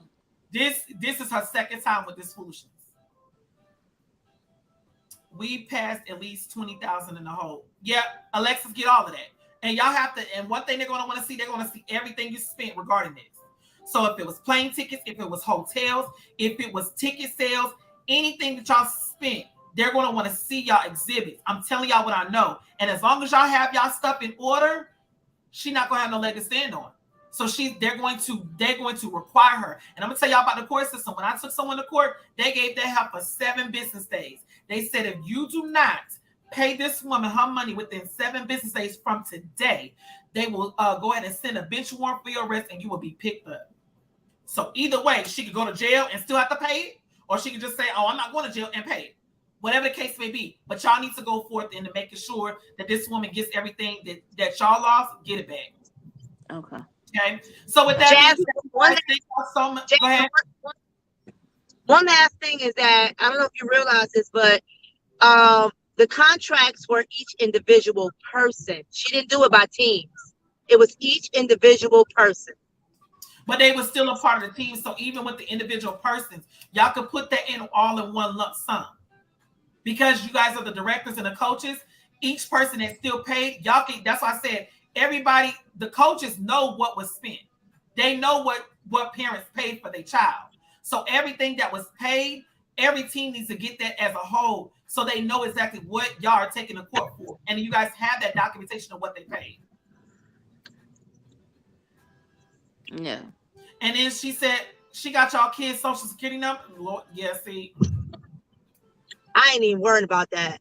Mine's on lock. Well, the thing about it is she can take that and open up other bits. You better be worried about it. Not mine. Take those social security numbers and open up other business with those kids' socials. I ain't worried about that. That's even worse, because that's all they take. Y'all, I got a scam out of $100 at Captain D's just in Atlanta, just by giving them my card. They tried to get $100 off my card, and my bank flagged it.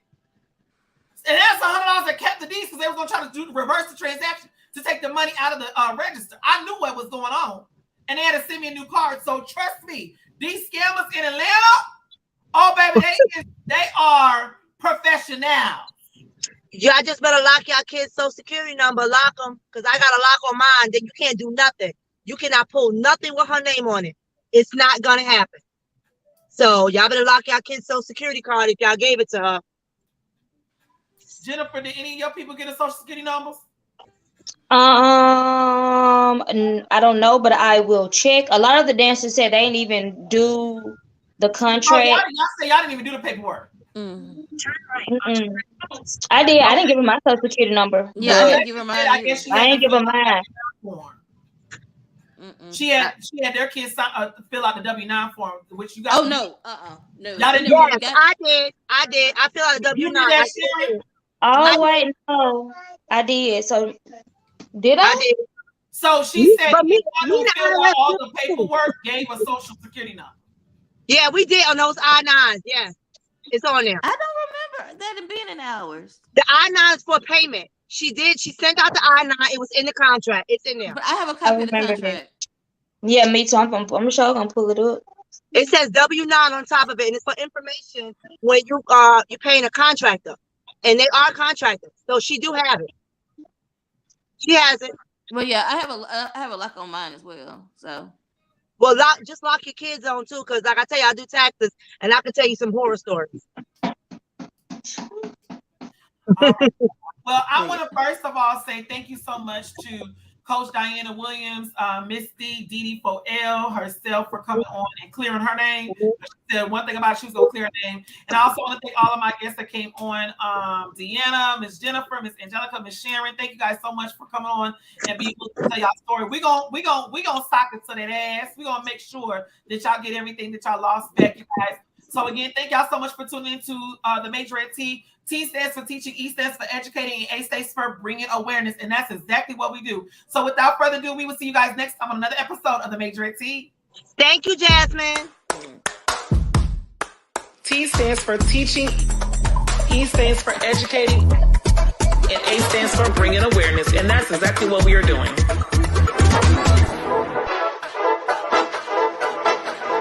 Somebody put me in B flat because I feel like I'm about to go there.